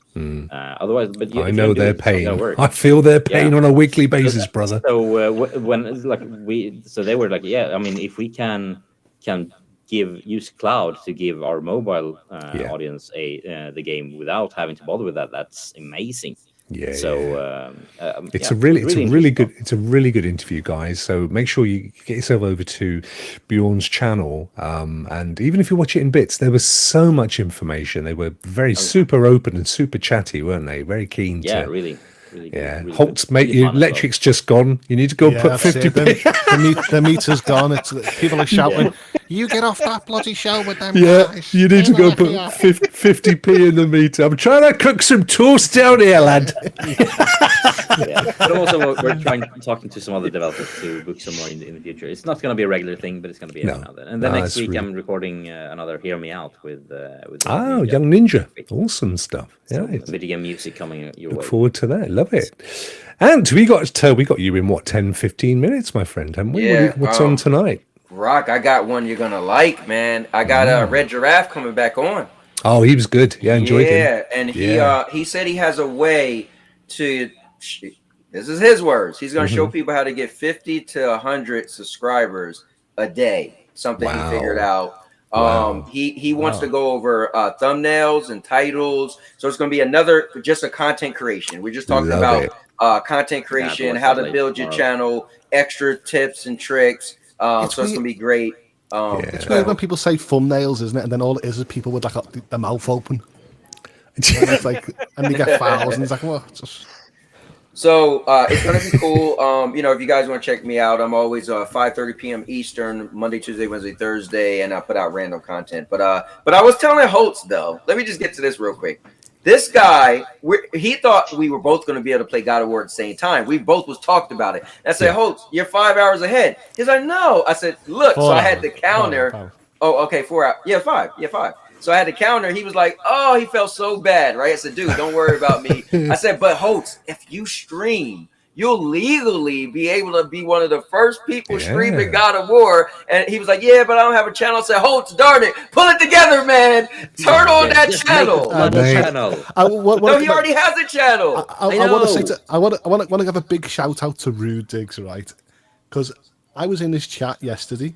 And he went, HOULTS, you went to bed, mate. It's a shame you never played God of War. And I was like, no, I was being sarcastic to Cowboy that I was going to bed. I tried to say. He went, wow, HOULTS, that humor just went right over my head. I said, I had a timer in the background. Like, yeah. And Cowboy went, come on, you can stream it. And I was like, oh, Cowboy, I'm just too selfish. I just want to put my feet up and actually play some games. And what a brilliant experience that is. I mean, I can always go back and footage of God of War, but... Well, from one of my favorite streamers and to another one of my favorite streamers, Aaron, my good friend, what have you got coming up, dude? I'm going to be on Purple Haze's channel getting interviewed tomorrow. Tonight. Wow. Nice. And then tomorrow, I'm not streaming at all. I might do a late night stream again tonight. The wife's working overnight at her job, so that means I can stay up all night and play video games and not get told to go to bed. So I'll probably do a late night stream. Which will more than likely either be Fortnite or Horizon Zero Dawn. And then Friday I got nothing because it's Veterans Day, so I'm not streaming, but I'm going to be on a field trip with 4 and 5-year-olds. So, did you just say 405-year-olds? No. 4 and 5. What the hell? Are we talking Egyptian mummies or what? Well, they put me in charge of 4 and 5-year-olds, so I'm sure that's going to work out well. This probably will be the last time I'm allowed to volunteer for a field trip. There's an amazing show. It's occasionally repeated in Britain called Father Ted, and there's a character in Father Ted called Father Jack. I don't know if you've ever seen this. You've got to check it out on Google. Bet you'd love it. And Father Jack, he never says a great deal. There's all these priests that live in a house, and Father Jack never says a great deal because he's completely bombed out on drugs. And they take him to the mall and they leave him in the kids' creche just so they can go shopping. and there's a scene with him in there, and all these little kids are going, feck, feck. Well, he's taught them how to speak his language. It's absolutely brilliant. All I used to say is, "Where's me tea?" Feck, and that Yeah. was the punchline, wasn't it? Gers, feck, gers. So I can imagine all these kids coming back from being out with you for the day, going, Stadia, I'm not so sure. Like, I just gotta point out, I'm not so sure that it was a very good idea for the show to put a Catholic priest in a kids corner. Wow. I tell you, it was a brilliant show. So that's good, mate. And I hope you have a fantastic. You said you're not doing anything for Vets Day? No, I'm just gonna chill and watch. I'll probably be on streams watching stuff. I know I heard Ash. Some people are taking a break. I know Ash is streaming Jackbox party games, so I might join in with him tomorrow. That's cool. And then I got to pick up kids, things like that. But I'm just going to relax, take the day off, and just give myself a 3-day weekend. And then I'll be back next week for the usual stuff. Cloud Nation's actually moving to Mondays, so we'll be Mondays for Cloud Nation. Then I'm with Ray on Monday and Tuesday. So that's the actual word the Americans call it, Veterans Day. Yes, where we call it Remembrance. Yeah, Remembrance Remembrance Day for us. We didn't want to remember it, so we didn't want to remember everything. We just we just called it Veterans Day. It's a holiday. So it is. To be fair, though, I mean, I've been in the States on Veterans Day. I remember I think we were at SeaWorld, and it was amazing because they got all the guys, all the ex-forces guys to stand up, and they all got a standing ovation, and it's amazing to see how really rooted it is in American culture. So anyway, I hope you have a fantastic day, my friend, and good on you, my bro. The Scientist. My good friend, how are you feeling, buddy? You survived. I'm doing good. Yeah, I need to go pick up my kids soon too. 15 minutes. Oh, but I am now writing the script for the shutdown of Stadia from inside Google and some of them outside Google for the TikTok videos. I love it. And it's getting incredibly funny. I'm trying to make them incredibly short because I realize that people get so lazy to watch more than 1 minute nowadays. It's true. It's true. So I'm trying to keep it short and funny. You guys can expect no new videos coming soon because now I'm back, right? No vacation for at least a year. Yeah. So are we going to see these before January then, or are we? I'll start placing it because it needs to shame them before they leave. They need to look as ridiculous as they can. No point in doing it after. Yeah, right. So with the retention rate on TikTok, it's better to say the punchline first, then the joke. Just so you get better audience. Yeah. Probably it is just start with the phrase and then with a robotic. Exactly. Just start off laughing. Yeah, we can do that. So that's what's going to happen. It's also my going out, right? Because for me, gaming is just a privilege. We will buy a Nintendo Switch for our kid because he did not take well. Stadia shut down. Martinez was here. We saw his kid long ago. My kid did not take well. He was really, really hurt because we unlocked all the speedlings, the hardest game in the universe, and all Rayman schemes, everything. We're gonna have to do it all again on Nintendo Switch because I want to buy a used one because he's just too young. So if you guys want to sell yours to buy OLED one, I can buy it with this Stadia refund. Or Google Play credit if you want. Yeah, exactly. I wonder if Nintendo would take them. But I will probably game, but not make content. I think my content career dies with Stadia. But I will make fun of it. No. Doesn't have to, mate. It's fine. It's fine. I want to see. At this rate, if people don't want their Google Play credit in gift cards, I might as well be like a black market. Give you half price, buying, selling. Seriously, why aren't you? This is an entrepreneur's dream, my friend. This is a seller's market. Thank you so much, guys. It was a cracking show. It's a lot of good laughs there today. And thanks for joining us, my friend. I know it's it's great to have you come in every week as well. It's really good. And thank you, of course, to Martinez as well for popping in earlier. And I hope you guys all have a fantastic week. Thank you, chat, as always. Brilliant for all of your contributions. I'm going to leave us at this point. We have a 1 minute outro, if I can get that word out of my mouth. And it's, of course, our good friend Al Davis who penned the whole thing just for us. So we'll watch this with due props, and we will see you guys next Thursday. It may or may not be with me.